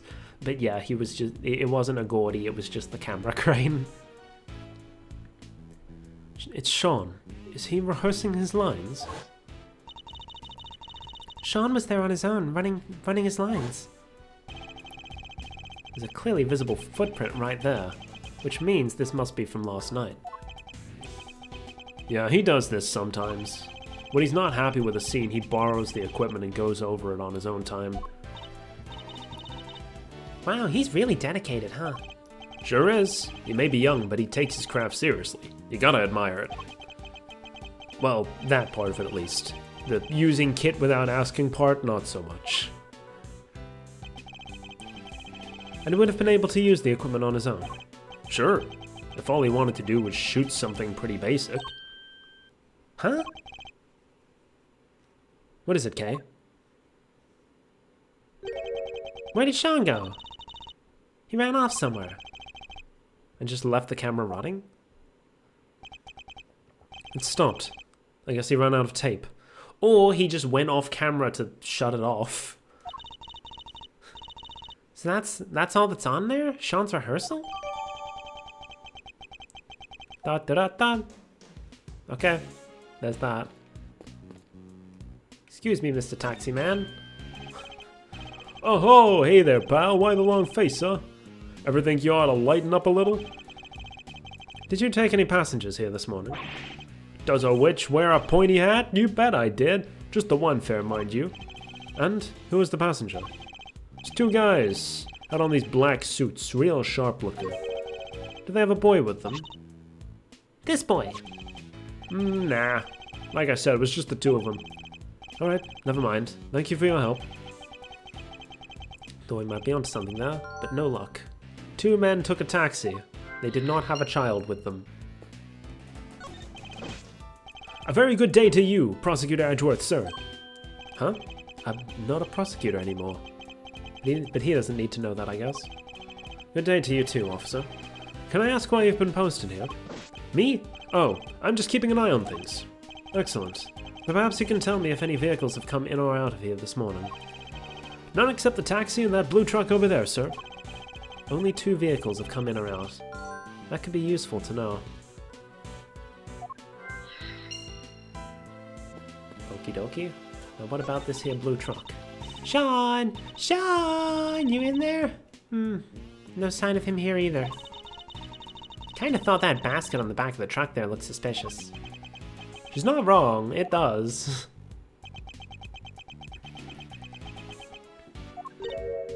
Huh? What are you doing, Mr. Edgeworth? Why are you touching the truck? The engine's cold, which means it's been here for a while.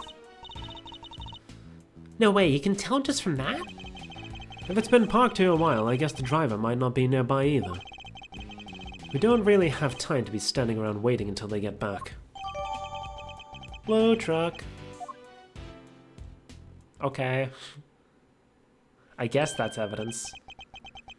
It's midday already. Oh, that was the internal dialogue. You think Judge Cavell and the others are doing okay? I'm not sure. How long is it realistically possible to drag out proceedings, I wonder? Oh, it is possible to drag it out for very long, especially considering all the evidence is there besides the murder weapon. We have to find Sean. Indeed we do. Oh, heck, not like that, dang it.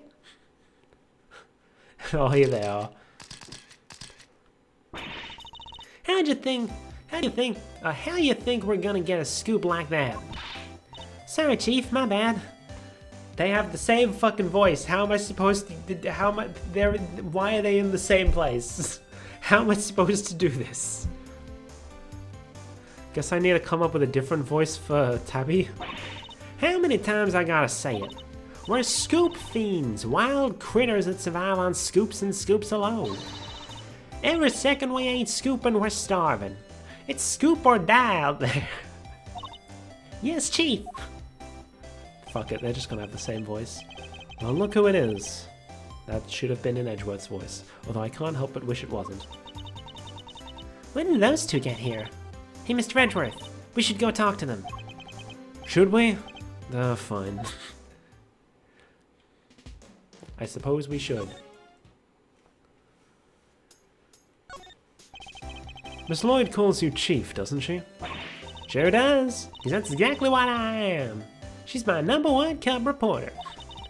Seems my unique brand of shutterbugging caught her eye, so she came to me to learn the trade. She may be a scribbler and not a scrapper, but the both of us are hungry for scoop soup 24/7. Scoop soup! And besides, who doesn't want to be called Chief, right? Miss Hart's pictures were what drew Miss Lloyd to her? I suppose it's no surprise that this particular chief attracted an apprentice with such unique tastes. Sure, she didn't score no big stories yet, but she's hungry. Boy, is she, hungrier than me even. And she wants a Taurosaurus exclusive battering a coyote who wants a chicken. She's been turning this place upside down all day looking for leads. She has? Maybe she knows something about the kidnapping. I think we should ask her, don't you, Mr. Edgeworth? Agreed. We need all the help we can get to find Sean. And I can think of one piece of evidence that might encourage her to tell us what we need to know. Your scoop. So now that the story of the underground auction is in the bag, what's next? Come on, as if you even need to ask. Taurosaurus, that's what.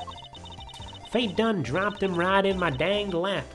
Snuck upstairs to cover the auction, and then he shows up right on the doorstep.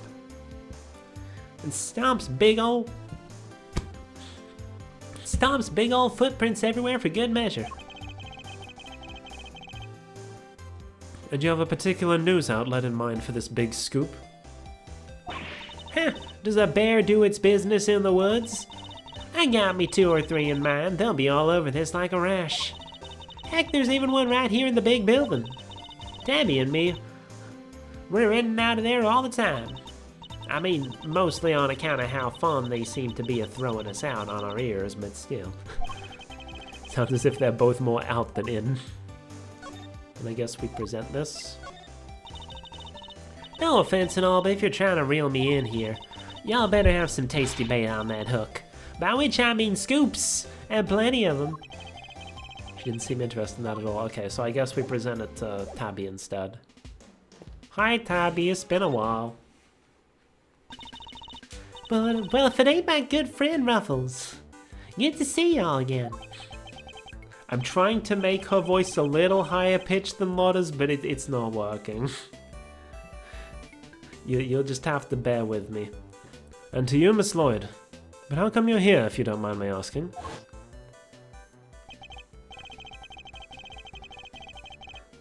Miss Lloyd, the accusation of murder made against you was of course entirely groundless. But the fact remains you are a willing participant in the staged assassination attempt. The police will no doubt wish to speak to you about the matter. You should be aware that you may well be punished for your actions. Well, they kinda dropped the whole case out of nowhere. Packed me up and shipped me home without so much as a slap on the wrist. Guess it was their way of saying, you keep up the good work now. They did seem kinda keen to get me to never ever mention the whole thing again, though. Yes, because you weren't part of the official story of the attempt on a president's life. And they can't afford to have you getting in the way of that. But Mr. Edgeworth, telling Tabby not to talk is like trying to stop a dam from bursting with a piece of tape. Well, as long as it's flex tape. The super strong waterproof tape. Huh. Not exactly the most delicate way of putting it. Wrote up the whole thing, of course, every last detail, plus a few of my own. Handed it to the paper, hopes all high and all, but nothing, not a peep. Was somebody putting pressure on them? Or were the details you added a little too gratuitous, perhaps? Both seem equally plausible, unfortunately. Reporting. What are you doing here at the big building? Are you reporting on something? Hey, maybe I didn't make this clear enough the first time we met. But you want a reporter to scratch your back, you gotta scratch hers first, if you catch my meaning. You mean you want me to give you something you can use for an article? Bingo! And it better be good. Because if it ain't, this conversation's over. We do need to know about what might have happened to Sean. Perhaps I could show her a piece of evidence and see if she has anything to give me in return. So I assume we show her the picture. Miss Lloyd, this picture... Say no more, Ruffles. I already know what you're gonna ask. Huh? You do? You're looking for him, right? The kid? What? You just can't get out from under the drama, can you? Huh? She didn't say can you, did she? You just can't get out from under the drama, huh? And somehow I turned her into can you.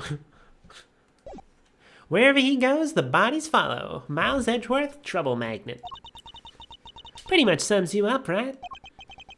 Is my reputation really so sordid? And now you done got yourself wrapped up in a kidnapping, too. Crazy. How'd you know that? Huh? How do you know about that? My thoughts exactly, Kay. Shh, pipe down, will ya? Can't be talking about this stuff too loud.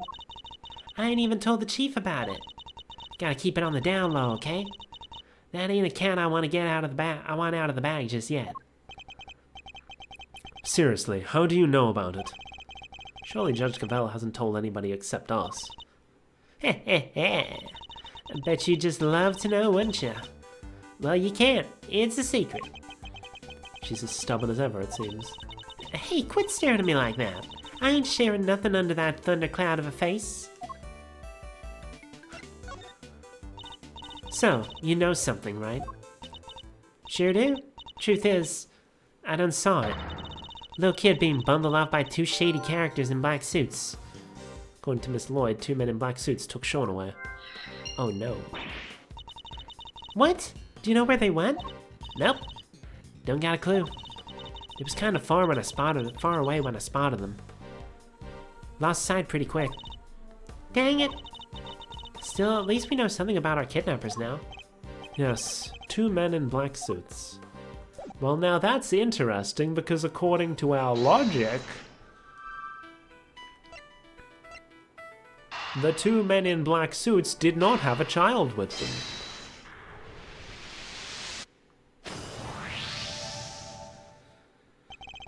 So we've learned a little something about the kidnappers. Miss Lloyd saw 2 men taking away...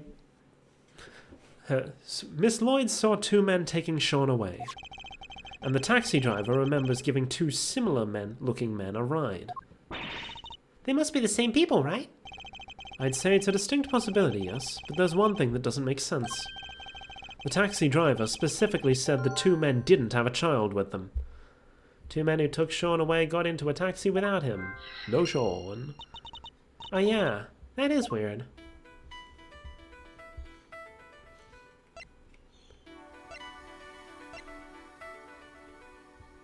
Do we say like this?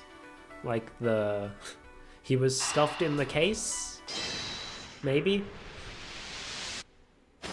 Yeah, okay. I had a feel, like, I knew that generally that was where it was going. I just didn't know if those 2 would actually connect. Could it be the kidnappers who stole the case? Wait, you mean... Yes. What if they put Sean inside it? He's little enough that he'd fit, I guess. So the reason the taxi driver didn't see him... might be that he was loaded into the trunk as baggage. But why do they need to hide him? I imagine they might not have planned to originally. But they didn't count on there being a police presence here in the plaza. Right, that makes sense. They didn't want the officer on duty to see them going off with Sean. So they took a rather drastic measure. That must be it. Alright, let's go see what the taxi driver can tell us. Those 2 men you told us about, did they have any baggage with them? Boy, did they. I don't remember what the driver's voice was. A giant case. It wasn't easy getting that thing in the trunk, I tell you. That settles it. They must have been the kidnappers. Where did you take these two men, if you don't mind me asking? Look, I can see this is important. How about I give you a ride there? That's a great idea. Come on, Mr. Edgeworth. All right, thank you. Heh, my pleasure, folks. Investigation complete. Let's drive. April 6th, 1-ish p.m. Almost 1 p.m., 3 minutes off. Question marks. Ugh, did he have to drive that fast? Feel kind of queasy.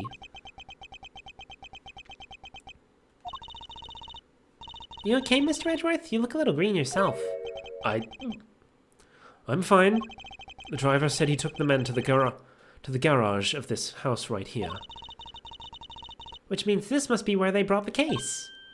No way, look at the name on the mailbox. The name? What? Excelsius Winner? Right, because everyone's mailboxes have their full name on it, surely. That's definitely a thing. This must be that chairman guy's house. What? Excelsius Winner ordered Sean's kidnapping? Isn't he currently under arrest? Nice, the garage door is unlocked. Oh, that's convenient. Spotted that quickly. Although I guess I shouldn't be surprised.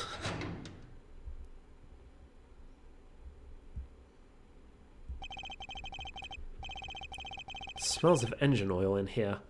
I guess Winner Senior must be something of a motorhead. I mean, it makes sense given his whole aesthetic. Anybody home? No? Anybody? What are we, Kay? Common house thieves? You take that back. We're great thieves.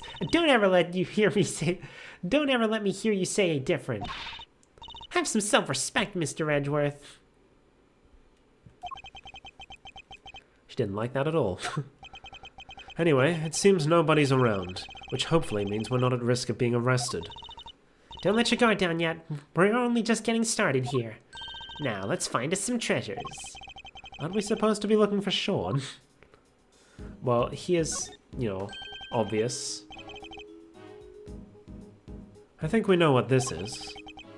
Yes, this has to be it. The equipment case that Mr. Powers told us was stolen. They folded little Sean up, packed him in there, and shipped him all the way here, huh? He's a boy, Kay, not a piece of equipment. And it's possible he's still here. Then we better find him. My reputation as a great thief is riding on this. And yours as my assistant.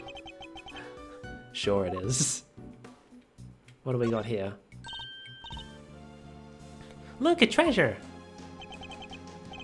These are mechanics gloves. Mechanics gloves. They're designed to be worn when fixing vehicles or working with machines. Covered in oil. Well, that looks like it must be from a machine too. And strangely, dirt. An awful lot of dirt. Doubt they would have gotten like that from motorcycle maintenance. Ugh, I hate the guy, but I have to admit, I like his gloves a lot. You think we can maybe come up with a good excuse to borrow them? I was about to take them into evidence, but now I'm not sure that's a good idea.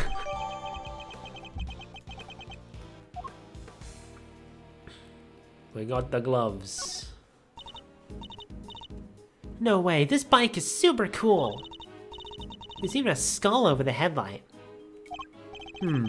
Suppose it's designed so that the eyes light up when you turn it on. Really? Wow. I bet it's still nothing compared to you when you get that steely glint in your eyes. My eyes don't actually light up, Kay. Oh, we can't look at the door? Okay. What about these sacks? Look at these huge bags of flour, Mr. Edgeworth. If we had some water and a rolling pin, we could make us some delicious fresh noodles. I like them nice and firm, don't you? You have to boil them just the right amount. It's not flour, Kay, it's cement. Cement noodles. If you mixed it with water, it would become very, very firm indeed. Really? Wow. Cement noodles. Yeah, those would probably kind of stick in your throat, huh? Just a little, Kay. Just a little. What about all this stuff? There's a sledgehammer, a shovel, and a bunch of other heavy-duty tools here. That thing kind of makes Judge Cavell's hammer look puny. If I ever became a judge, I'm getting one like this. I doubt you'd make yourself very popular swinging those around in a courtroom. Really? Fine. What if I swung that shovel around instead? Then it wouldn't be a courtroom, it would be a circus. Promise me you won't do that. Ka-thunk. Huh? There's somebody in the back there. Thud. Thunk. Clatter. Sean, is that you? Sean, stay right there. We're coming. Huh? That's... But, Mr. Winner! What does that bag say? Crevel? What the fuck is Crevel? What? What's he doing here? Wait, this is Chairman Winter's house, right? Which means... Yes, it's Mr. Winner's home too, presumably. So how did he wind up like this? Untie him, Kay, quickly. Little expert in rope work, huh? Leave it to me. Alright, like this, and through here, and you're free. Are you okay, Eustace? What do you think? He looks like he's been through hell. How did you come to be tied up down here? I don't know! You found me, why don't you tell me? Because we don't know, which is why we're asking. I'm not sure you're going to be able to get much out of him like this. No, in which case, there's only one thing for it. Chess dimension. Wait, you mean... I hate to beat a man while he's down, but it might be the only way. Are you sure? Look, don't go too hard on him, okay? You might push him over the edge. Understood. I'll tread carefully, I promise. Though I can't promise I'll be very good at it. I've never held back against my opponents before, after all. Chess dimension. It's a shame Athena's not here. She doesn't exist in the timeline yet. I mean, actually, she probably exists. She's just not practicing law yet. The last time we saw him, he was running out of the courtroom. The committee room, actually. How did he wind up here? You don't understand! You don't know what it's like being me! That's a lot of pieces. He's been through a lot. It's going to be hard to know what might cause him to lose control. In which case, I guess I may just have to quietly listen to what he has to say. Why me? Why am I always the last one to know? The butt of every joke. I don't like this sprite. I don't like how his nose is also dripping. He clearly has questions. I have to do my best to try and answer them. But he's also clearly in no fit state for this. I'll need to try and finish this quickly. Okay, so timer is going to drain faster. We should figure out what he needs to hear and try and calm him down. Mind chess comments. You're a total failure of a human being. No. No, why would we say that? Just take a deep breath and tell me what's on your mind, Eustace. No, I will not. Even if I did, it's not like you'd listen to me. I can pretend to listen. What is this? Why are you shouting objection? You always shout objection. By time. What? You're really going to listen to me? Learning the truth about your father can't have been easy. I can only sympathize. That wasn't the hard part. The hard part was losing everything. Losing everything I had at a single morning. Aw, poor you. Think we bide our time and listen? Everything I thought I worked for was all a lie. Dad just made it happen. So tell me, Edgeworth, what am I supposed to believe in now? You have to believe in yourself. You can lose faith in everything but yourself. That you have to believe in. But you don't have to do it alone. Experience I can't give you, but knowledge, that I'm happy to offer. Speed! I had some time to think while I was tied up like that, and I realized something. I'm not cut out to be a prosecutor. I'm incompetent? I don't even know the right word. I think we bide our time. We could correct him, but I feel like that's not the right thing to do right now. Nope, never mind. Why are you ignoring me? Is this some game of yours? You're trying to make me feel even worse? No, calm down, please. Seems I chose the wrong moment to stay quiet. Okay. Oops. He's crying so much it's making him hard to read. Is he sad? Angry? He cries either way, so it's impossible to tell. I'll just have to ignore his tears and concentrate on what he says. Okay. Da-da-da. Bide time. Da-da-da. What? Did he do that the first time? I don't remember him actually having the voice clip.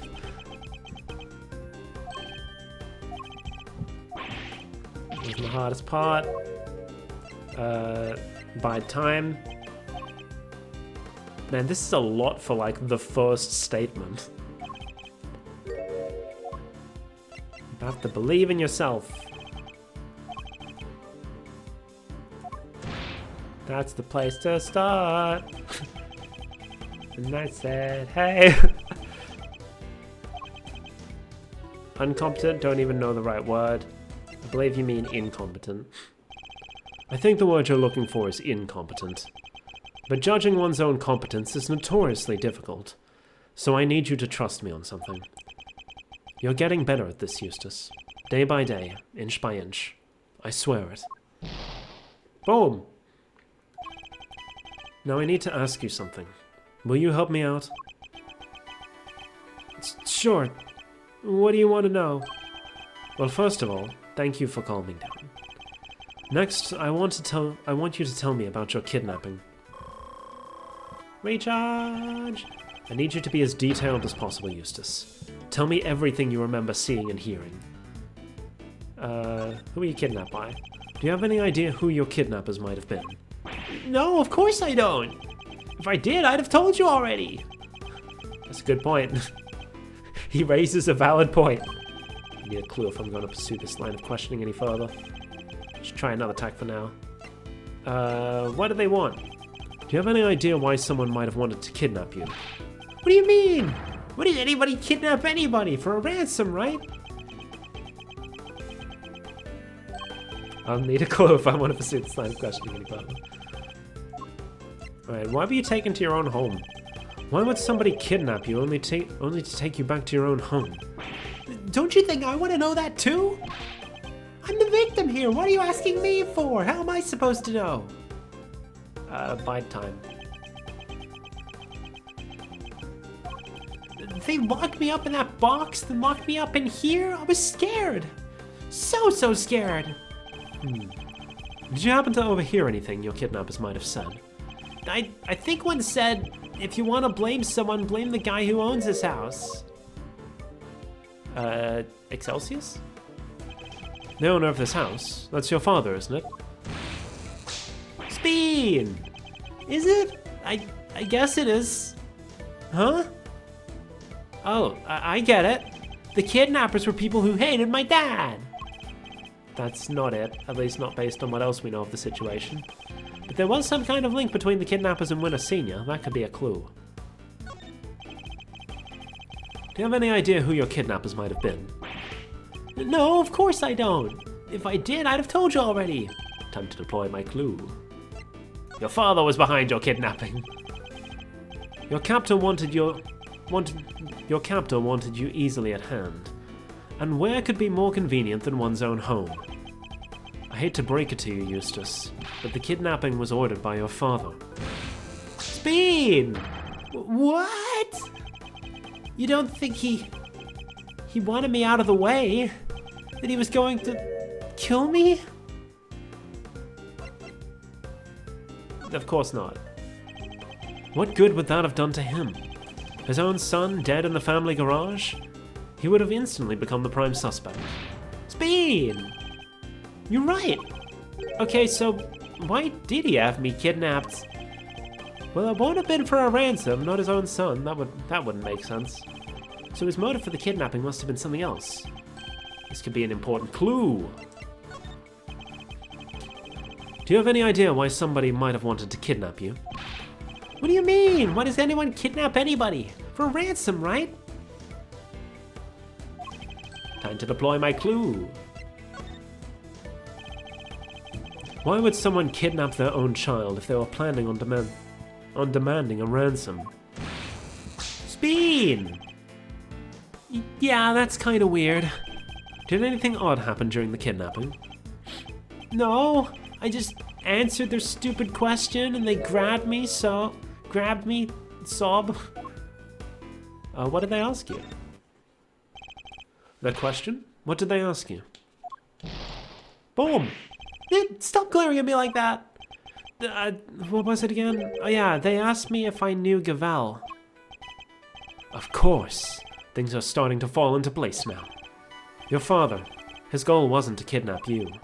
He was out to kidnap Judge Gavel's son, Sean Fenn, because he wanted to force Her Honor into declaring Warden Lagarde not guilty.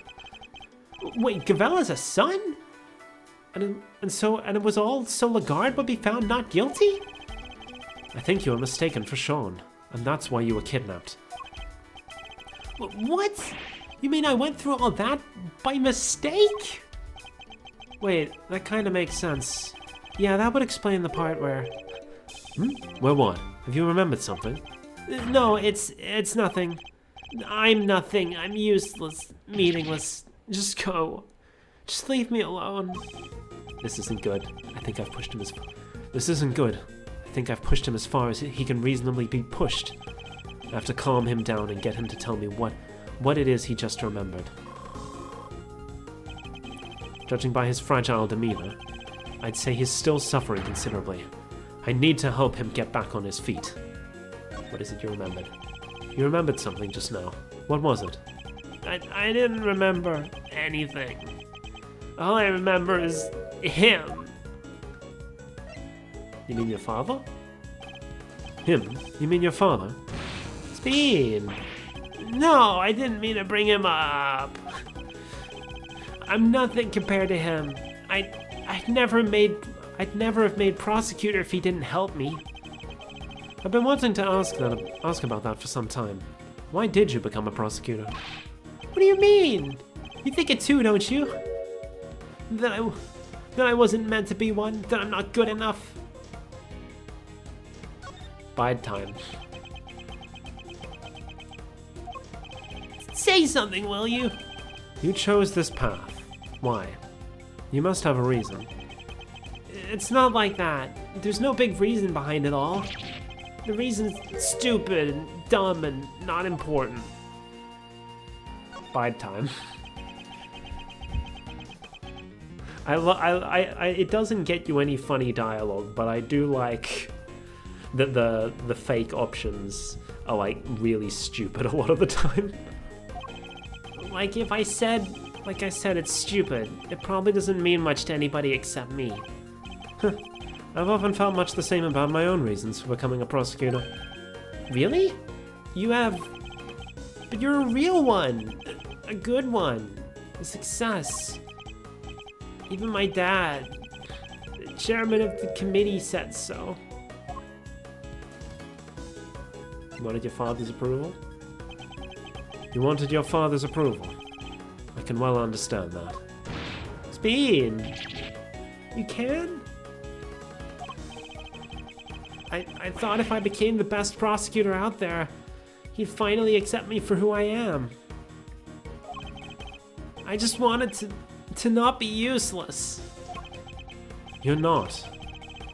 Oh, you're not covering for your father in any way, are you? What? No, I won't cover for him ever again. I mean, why would I after what he's done?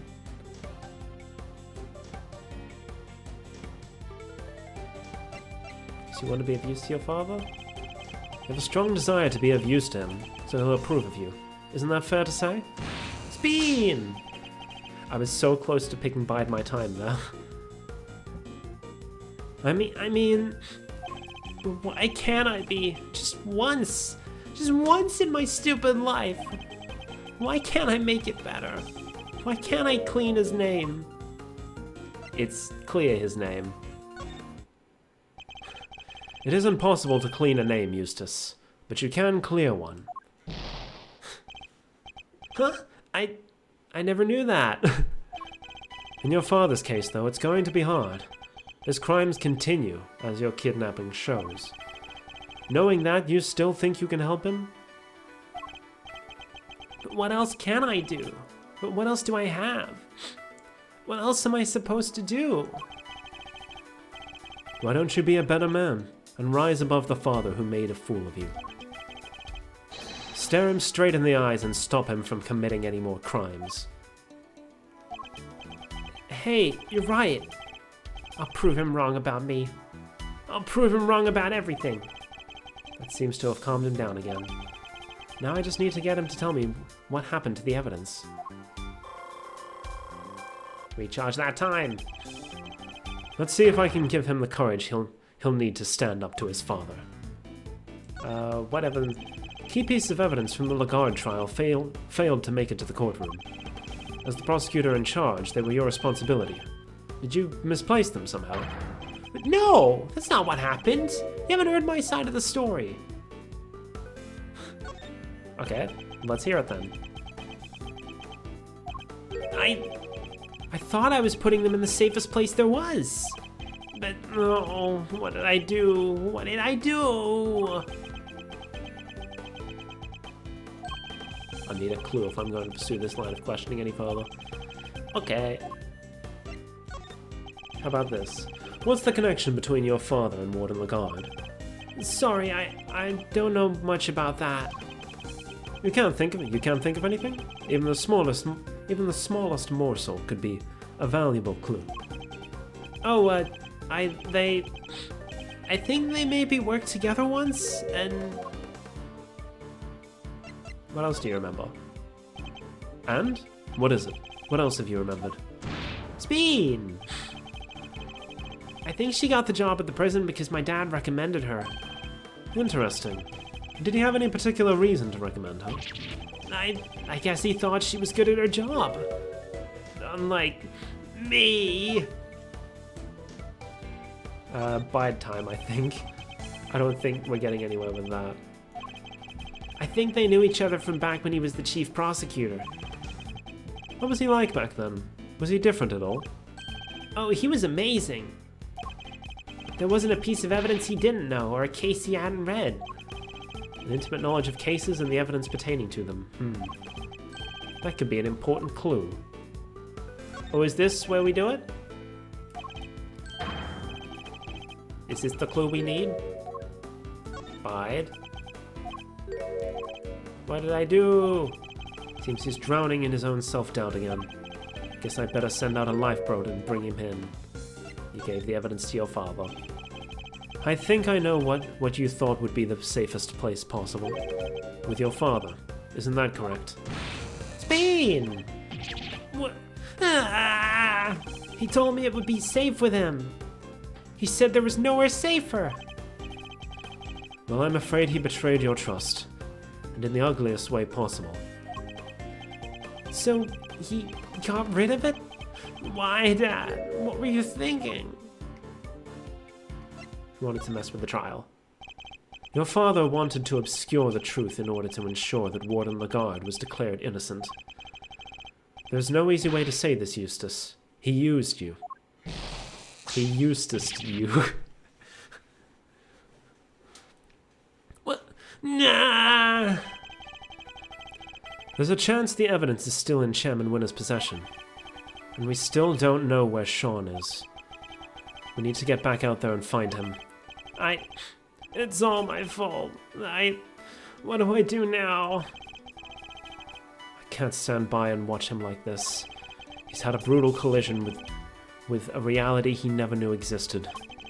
I should ask him what he means to do now. Perhaps I can even help him figure that out. There's no way around it. The road ahead will be a hard one. But maybe this is fate. And maybe my job is to point him in the right direction. What do you mean to do now? So, what now, Eustace? Well, first I'm going to give this stupid jacket back. I don't deserve to wear it. My dad always said that clothes make you a man, but I'm no man. It's the clothes make the man. It's clothes make the man. Eustace. Is it? Thanks, Edgeworth. I'm learning a lot from you today. That's good to hear. Now about that jacket. Why don't we make you into a prosecutor worthy of it? Alright, let's do it. Let's make it so nobody ever makes fun of me again. I think bide my time here. But how? How do I get there? Tell me, what do I need to do? I just don't know. I just don't know. I think we need a clue.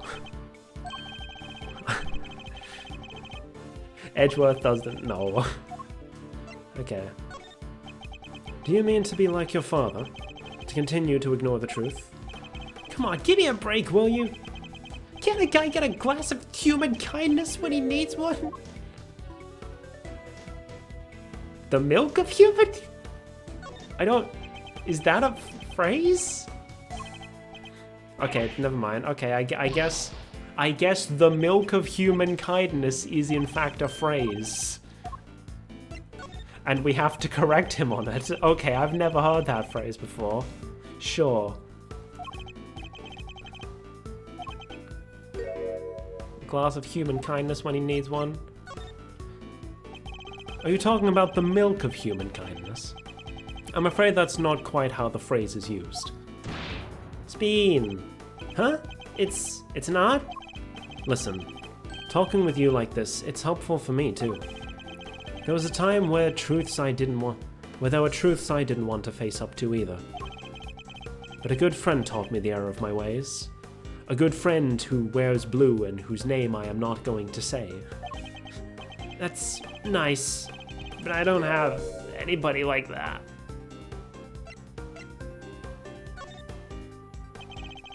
If you could muster the courage to try to find your feet again, I'd be very happy to help.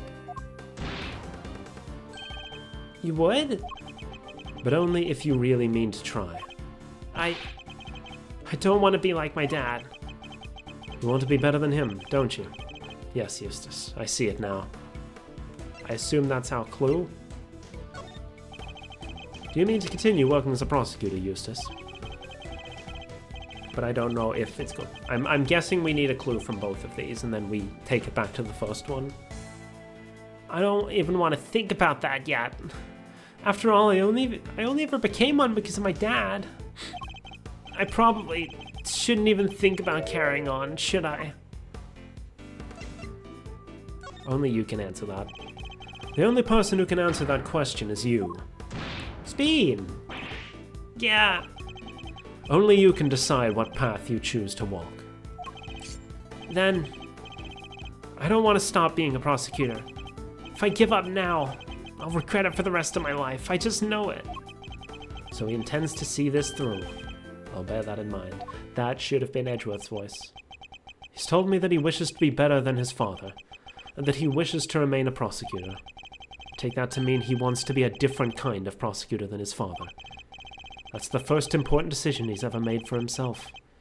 And it tells us where he means to go next. There's our clue! So, what now, Eustace? Well, first I'm gonna give this stupid... Oh, I've already read this. Clothes make you a man is the clothes make the man. What does the milk of human kindness even mean? Hold on.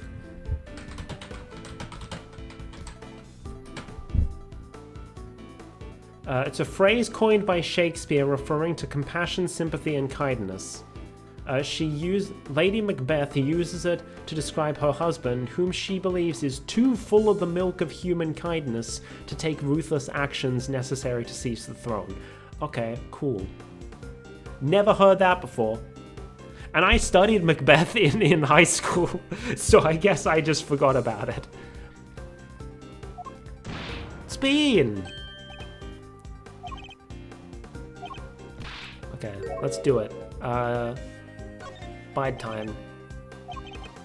How do I get there? Tell me, what do I need? Just don't know. If only he'd remember his own words from a few minutes ago. The decision he made should serve as a good guide to what he should do next. Queen! You want to remain a prosecutor, but walk a different path from your father, correct? It won't be easy. But the path you have chosen is that of the true prosecutor. And now that you have chosen it, when the time comes, you'll know exactly what to do. Boom! You're lucky. I myself still haven't quite decided what to do with my life. But you have. And it's a choice you made all on your own. Now all you have to do is believe in yourself and in the path you've chosen.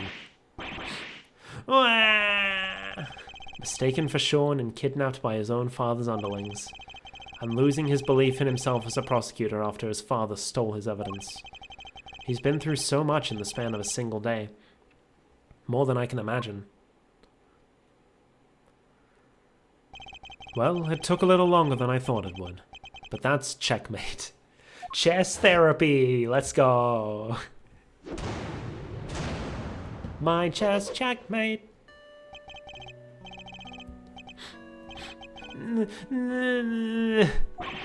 No!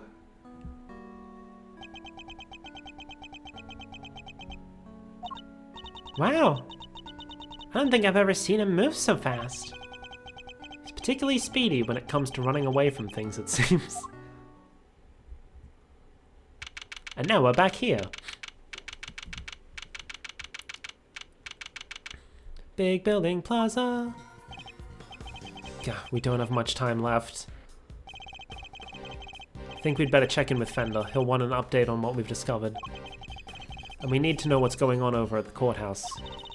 But Eustace ran off, right? Isn't he supposed to be the prosecutor in charge? We're just updating Fender. Nothing else will change. Francisca will continue for the prosecution.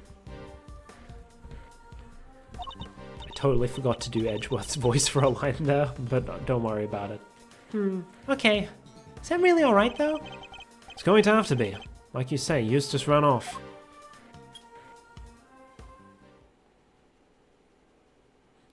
Meanwhile...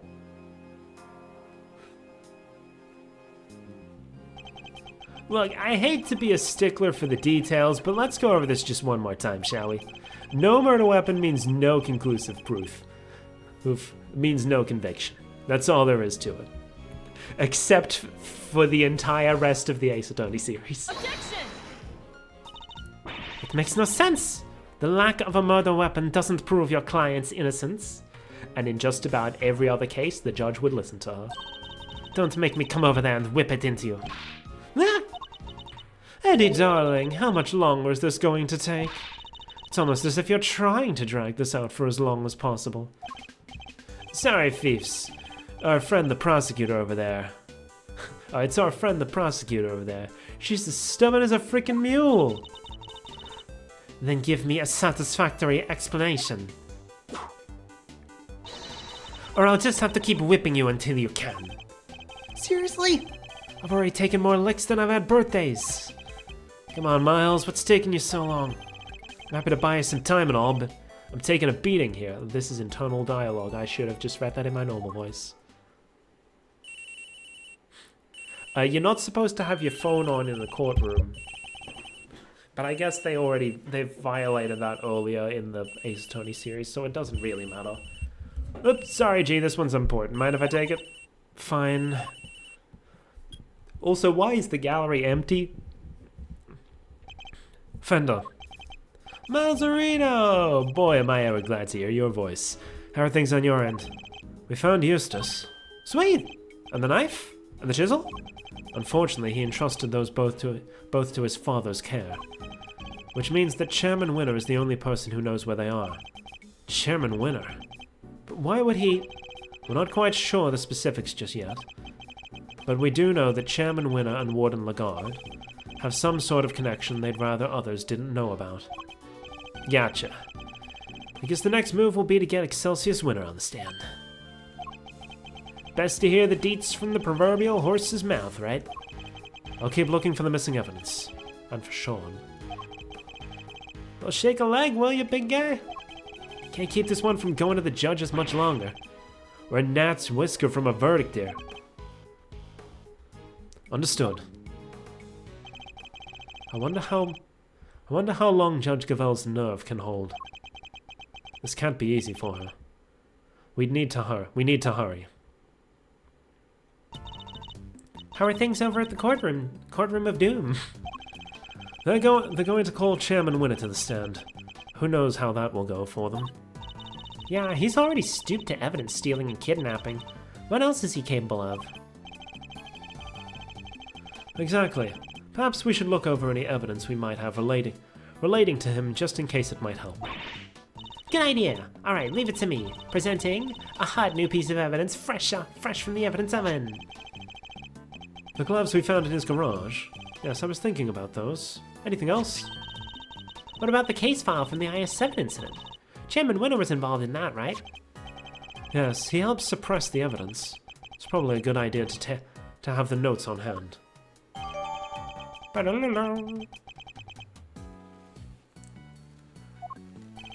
Excellent. Do we have anything else? We sure do. Last but far from least, there's this. A Yotagarasu pin. Kay. I asked for evidence related to Chairman Winner. Can you please try and take this seriously?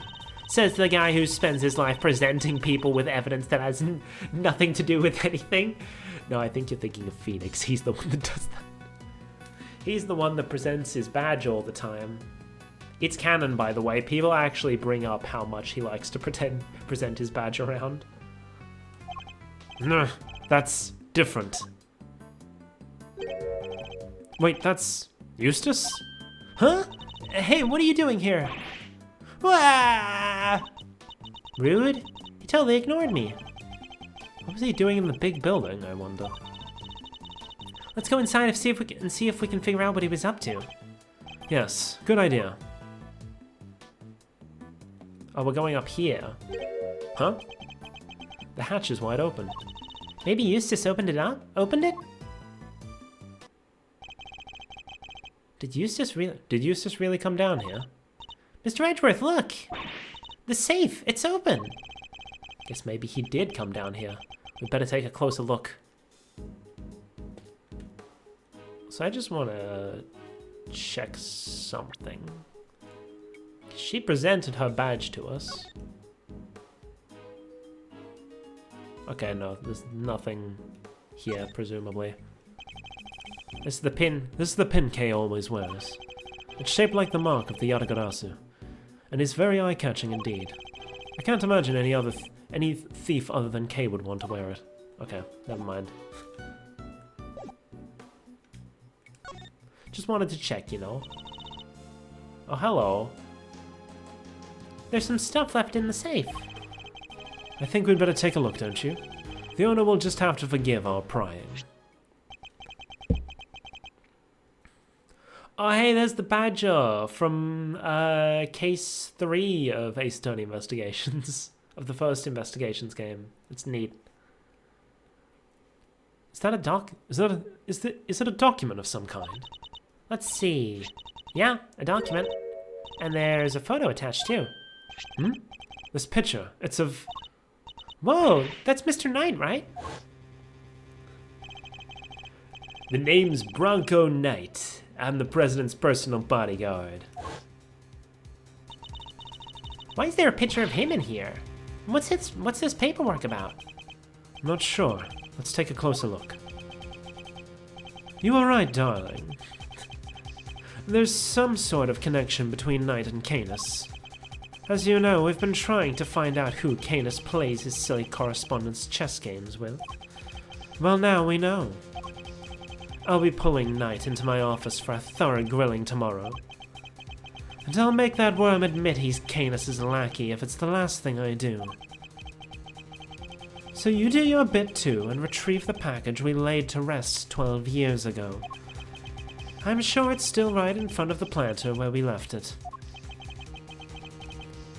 This seems to be some sort of report on Knight. Yeah, and it must be from right around the time he was killed. We know that Knight was killed while being interrogated by the in the prison warden's office. I think we can safely assume that this document was written by Fifi Lagarde, don't you? Why, it was even read in her voice. I'd say so. But who was it written for? Oh, I guess whoever owns the safe. And I'd say that's likely to be the auctioneer, Excelsius winner himself. Proof that they really did know each other. Indeed, and not only that, it proves another connection. Huh? Lagarde and Winner were trying to flush out Mr. Canis' henchmen. Oh, you mean Bodhidharma Canis, right? That assassin guy with a soft spot for dogs? Yes, something links the three of them. Something they don't want anybody to know. But what? I don't know yet, but I suspect it has something to do with this case. Report on Knight. Wait, there's something else in here we've seen before. There's the ring and the chessboard. There's something on his finger. Let's take a closer look, Mr. Edgeworth. Let's take a closer look, Mr. Edgeworth. It's a ring! And an expensive looking one at that. Don't even think about it, Kay. What? I didn't say anything. Well, well, Mr. Knight. Your chess set and your ring are here too. All your possessions in one place. He left it all in one piece. So basically the safe was full of evidence from the murder at the prison? It would seem so. Which means the missing knife and chisel might be here too. Knife, chisel, knife, chisel. No dice. There's nothing else here apart from Mr. Knight's stuff. Really? Curses. Knight may be dead. Curse you, Edgeworth! Our game isn't over yet. But he left unfinished business behind him. I think we need to find out what it was. Knight's possessions. I would like to take a look at that. Oh, I can't have a closer look at the ring? I think the ring is important, but I can't have a look at it. Could I interest you two in some cotton candy, perhaps? Oh, never mind. I should have been doing a voice for him. I have ice cream too, but if I recall correctly, you weren't much a fan. You! The killer! It's wonderful to see you looking so well, Mr. Edgeworth. What are you doing here? It's just as I said. I'm selling cotton candy. Can I really not interest you in some? Parting Clouds, it's called. Very apt. Sweeter than death itself, and so delicious you'll feel like you're parting the clouds en route to heaven. He's the last person on Earth I accept candy from.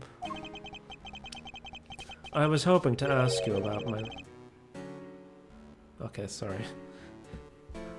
I saw the freaking stream preview on my stream manager flicker. So I thought, oh no, did we get disconnected? No. There are 0 dropped frames. Knock on wood, we're almost at the end of the stream. I was hoping to ask you about my little message. Did you manage to figure it out yet? Congratulations on another case solved. Yet I can't truly say it's been fully... Actually, no, this isn't a voice changer. This is just a communication device, so I guess he gets to speak normally. Yet I can't truly say it's been resolved, can you? Have you been watching us this whole time? Watching you? No, I prefer to think I've been watching over you. The stand here really is the most marvelous little vantage point. How are the two things any different? And what does he want with us? The President's murder. Was that you? Oh no, my contract elapsed a little while ago. He was rather famous amongst assassins, you know. Among us! Among us! God damn it. He was rather famous among us assassins, you know. The man no one could kill. Notoriously stubborn, despite multiple attempts over the years. And it wasn't just his brawn that kept him safe. He used bodyguards, body doubles, you name it. Certainly wasn't his brawn that kept him safe. Sadly, this time his bodyguards were nowhere to be found. And after Mr. Rook died to save him, too. As I said, it wasn't me. I do not kill without good reason. Which is something else I have been grateful to Mr. Rook for. Thanks to him, I avoided killing someone entirely unworthy of my attention. Thanks to... what does that mean? The person who hired me deliberately misled me as to the identity of my target. A betrayal of trust which I won't soon forgive them. For which I won't soon forgive them. Which is why I'm currently doing all I can to track them down. And do you know what I think?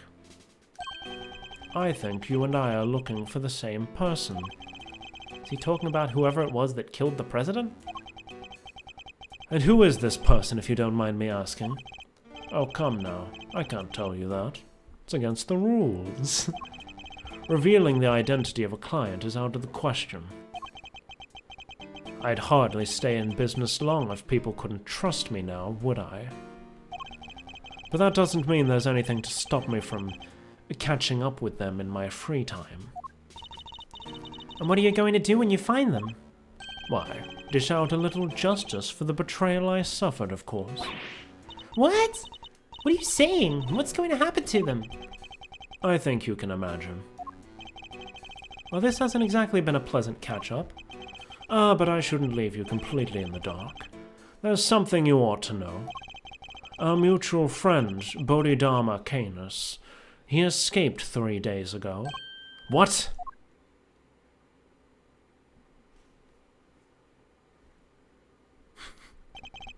Three nights ago, to be precise. His cell was suddenly simply empty. Almost as if he knew I was coming to pay him a visit. Wait, the killer went to visit Canis in prison? Does that mean he's the person the killer is looking for? Now, I'd better not take up any more of your time. We'll be seeing each other again soon, I'm sure. Let's both keep up the good work, shall we? We'll run our target to the ground.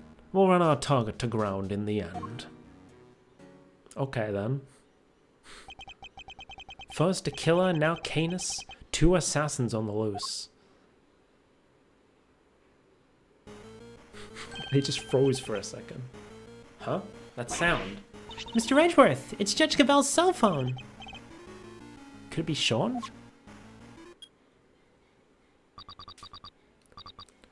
How's it going, Wolf? Whoever it is using a voice changer. Who is this? It's your friend in the red raincoat, of course.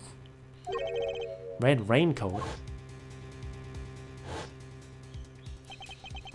You're the one who abducted Kay. Bingo! Well figured out, Mr. Prosecutor. I can't hear Mr. Edgeworth. Sorry, where's the speakerphone button? I just supposed to do is left the name of the stuff. Took a little careful. You guys aren't getting any of this, but it's fine. You can read it on screen. Hey, I'm standing right here, you know. You didn't really love that. I'm called to talk about something else. You said the lady to kill me. She is. I was the one who made the bad criminal cool little forever. What? This must be the person the killer was talking about. I also called to say thank you. I neither want nor need your thanks. Sure, you didn't say it anyway. Guess you shouldn't get exhausted first. Yeah, I was talking pain before it, so why would I do that, Let's do it, because I wanted you to help me make sure that when I got caught. No. If Kay was a suspect, you'd have to look into it. And if you look into it, you'd be sure to unearth it eventually. After all, you're a genius, right? In case you couldn't tell by the fact that my model is not moving its mouth while I'm doing the voice change a bit, it's because I'm literally just talking while covering my mouth. Everything worked out exactly like I planned.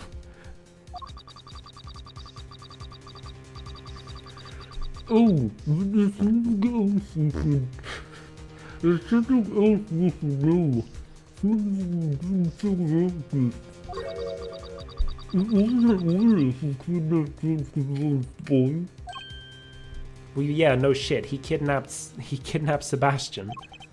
You. How do you know about that? You're a good gentleman, serious than you know. I'm just glad I have playing friends. After all, she isn't going to the kitchen center, right? Seems pretty fair to me. How could they possibly know about that? She didn't even use her real name when she visited. She pretended to be Detective Gumshoe.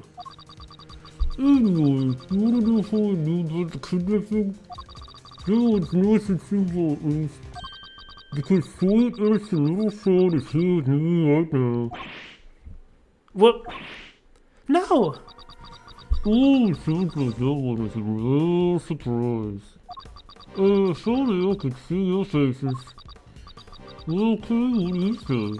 Why did he come stealing back just like he said he would? You wouldn't want the names and autographs and first connection to your failure, would you? They even know about that? How can they possibly know so much? I think they might be giving away why I was looking at a certain something earlier. Oh, don't get the wrong idea about dear old associates, by the way. Papa One is still very good too. He wanted to kidnap Sean. I just got there first. So there were 2 kidnapping plots. Oh, what a bunch of clowns. This dude's kidnapped his own son by mistake. Is Sean really there with you? Prove it. Put him on the phone. Oh, he's here, but I'm afraid I can't do that. He's sleeping, so sweet. Then why should we believe you? He might not be the kidnapper at all. Look, if you don't want to believe me, that's up to you. What do you want? What's your endgame here? Are you just trying to get Lagarde acquitted? Nope, I couldn't care less about whether they find you guilty or not. So whoever it is, they're not after the same thing as Chairman Winner. My endgame is going to have to stay a secret for now. Alright, nice talking to you. You kids have fun, okay? Don't think for 1 second you'll get away with this. Oh, don't worry, I'm counting on you at least trying to track me down. Then we have the fun. Not that I rate your chances of bringing you to justice very highly. Bang.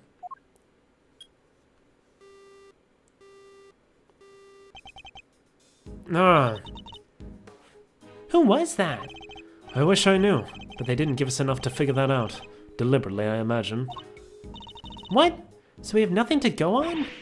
That's not fair. They sure knew a whole lot about us. Indeed they did. You're right. It's uncanny how much they seem to know. How is it possible they were party to so much that happened in private? Right? They knew everything about the whole kidnapping situation too. We need to figure out how. Where were they getting their information from?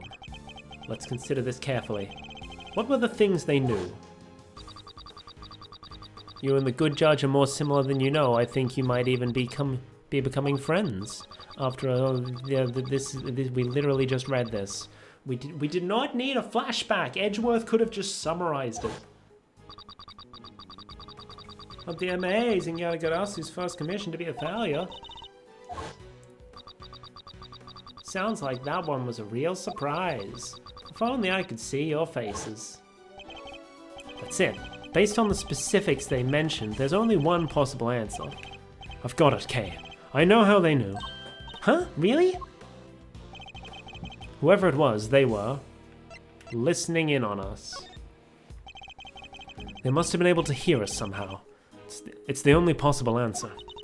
What? Like they were eavesdropping on us? Think about what the kidnappers said. Sounds like that one was a real surprise. If only I could see your faces. If only I could see your faces. That means they couldn't. So they weren't filming or following us. Okay, so what, they hit a bug somewhere? Let me take a good look at the stuff in my bag. Where could they have concealed it? We need to go back to what they said again. Yes, they somehow knew about something they shouldn't have. Judge Gavel's impromptu visit and our conversation in the visitor's room. Judge Gavel! Please, Mr. Edgeworth, take a seat. What evidence did I have on my person at that point? The bug must have been hidden here. Take that! Okay, can I take a closer look at your badge? I got a little bit ahead of myself. The Yadagarasu pin? No, it's mine. What? Seriously, Mr. Edgeworth, sure, you're a great thief's assistant now, but that doesn't mean you get to wear the pin right away. You have to earn it. I don't want to wear it, I want to check it for bugs. Huh? This old thing? Let's take a look, shall we? Look at the dot. It's something I've been wondering for a while now, but... Is this pin something you inherited, or...? Nope, there wasn't one, so I made it myself. I suppose that makes sense. It is quite flashy. I can't imagine any other thief wanting to wear it. What? You don't have to be so mean, you know. Okay, never mind. Look at the back, then. That came out way too easily. Huh? Whoa! Huh, so I was right. There was a bug hidden inside. How did you know? Whoever it is we're dealing with, they came into close contact with you recently. When they knocked me unconscious, you mean? Precisely, which made me think the bug must be in one of your possessions. But they also overheard my conversation with Judge Gavel when she visited me. Something that would have been impossible if I didn't have the bug on my person at the time. I get it. So you thought back over what they let you keep hold of when they locked you up? Yes. All the case evidence I was carrying had been confiscated. Meaning the only thing I could possibly have was your pin. Meaning the only thing it could have possibly been was your pin. So they were listening to us this whole time? And they heard everything we said? I suspect so. Everything to do with this case and more. Wait, they're probably listening to what we're saying right now. They may well be, yes. Hey, jerkface! Kay. Eavesdropping coward, why don't you come out and show yourself?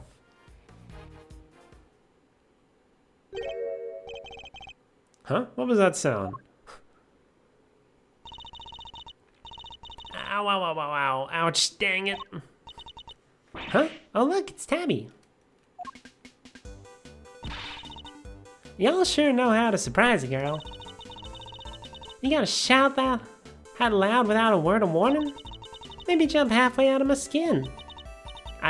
Sorry. What's got you so ornery anyhow? Get a load of this, seriously, it'll make your blood boil. It will, huh? I'm all ears. I wonder if we might be better off keeping it to ourselves, Kay. Assuming we don't want to be all over the front page of tomorrow's paper, that is. Oh, thanks. Nearly walked right into that. Oh, come on, y'all are no fun at all. I was counting on you opening up and spilling the beans all over this here plaza. I'd better switch off the bug before I forget. So, did y'all find that there kidnapped kitty? Speaking of which, the child you saw being taken away. Was it the boy in this photograph? Huh? Nah, that ain't him. Kid I saw looked dumber than mud. Even if he did have on some fancy school uniform. No prizes for guessing who she means. So Miss Lloyd managed to confuse matters once again. I think we'd better take another look around. Back to square one. Hopefully we'll turn up some new information soon. There are only 20 minutes left until 2. Are we going to make it in time? Wait, Mr. Edgeworth, I just had a thought. It's about that phone call. There was a weird noise in the background, right? There was? Bang. Don't think for 1 second you'll get away with this. Oh, don't worry, I'm counting on you at least trying to track me down. That'll be half the fun. Heh, not that I rate your chances of bringing me to justice particularly high. Bang! Wait, she's right. We heard a loud bang at the end. There was a bang. Could that provide a hint as to the kidnapper's location? A loud bang, you say? I see. Will you stop eavesdropping? Boy, you never get any cuddlier, do you, Raffles? Guess I need to speak with Miss Lloyd too, much as I don't want to. Begin investigation, but that'll be for next time. Because it's lunchtime. I want to have lunch. And also I need to give my throat a rest. Because doing all these voices is not good for my throat. I don't know if the next game I'm planning to do has voice acting or not. We'll have to see. Save twice, as usual.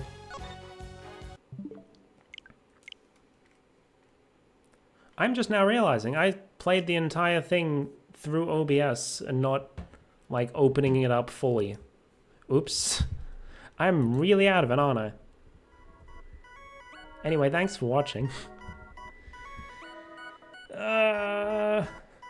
I know I said I'm back and everything, and my stream schedule has been incredibly spotty, even so. But I'm trying. I'm sleepy. My sleep schedule's been all over the fucking place. Anyway. Assuming I don't wake up at 2 a.m. again, my next stream will probably be next Saturday, where we'll play more Ace Attorney, probably.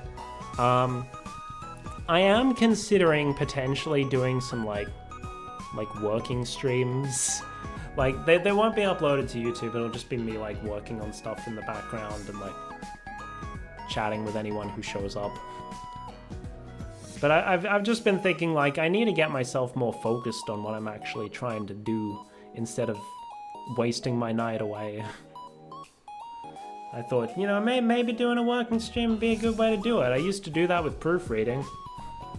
Maybe it can work with writing as well, just, you know, not actually showing it on the screen because I don't want people to see what I'm writing until I post it. Yeah.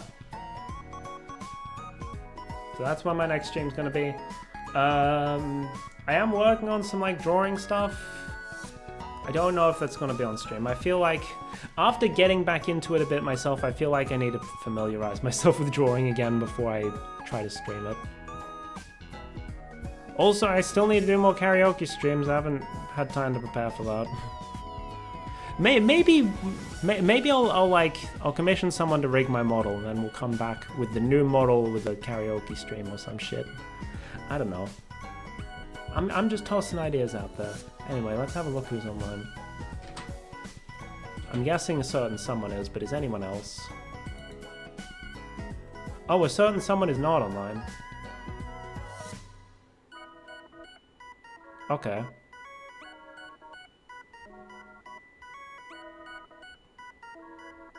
Okay, let's raid someone I haven't raided in ages, I guess. They're like the only person that I'm any level of familiar with, I suppose. And they are the person I'm following with the Actually, is anyone even here? No, they're not. Okay. Yeah, let's just end then. Side note, I've been considering switching over to mid-rolls instead of pre-rolls. Just seeing if maybe that helps my chances of retaining viewers and not scaring people off the moment they join and see that there's like ads before they can watch anything. I don't fucking know. The problem is I play a lot of games that are very dialogue heavy, so if I have to stop for like 3 minutes or however long it is, then it's just like just awkwardly pause and me waiting there, and it's like, I don't know. With other games you can just sort of keep going during the ad. I don't know. Maybe I'll make a post about it on Blue Sky and see what other people think. I know Miko has thoughts. No one else I've asked has thoughts.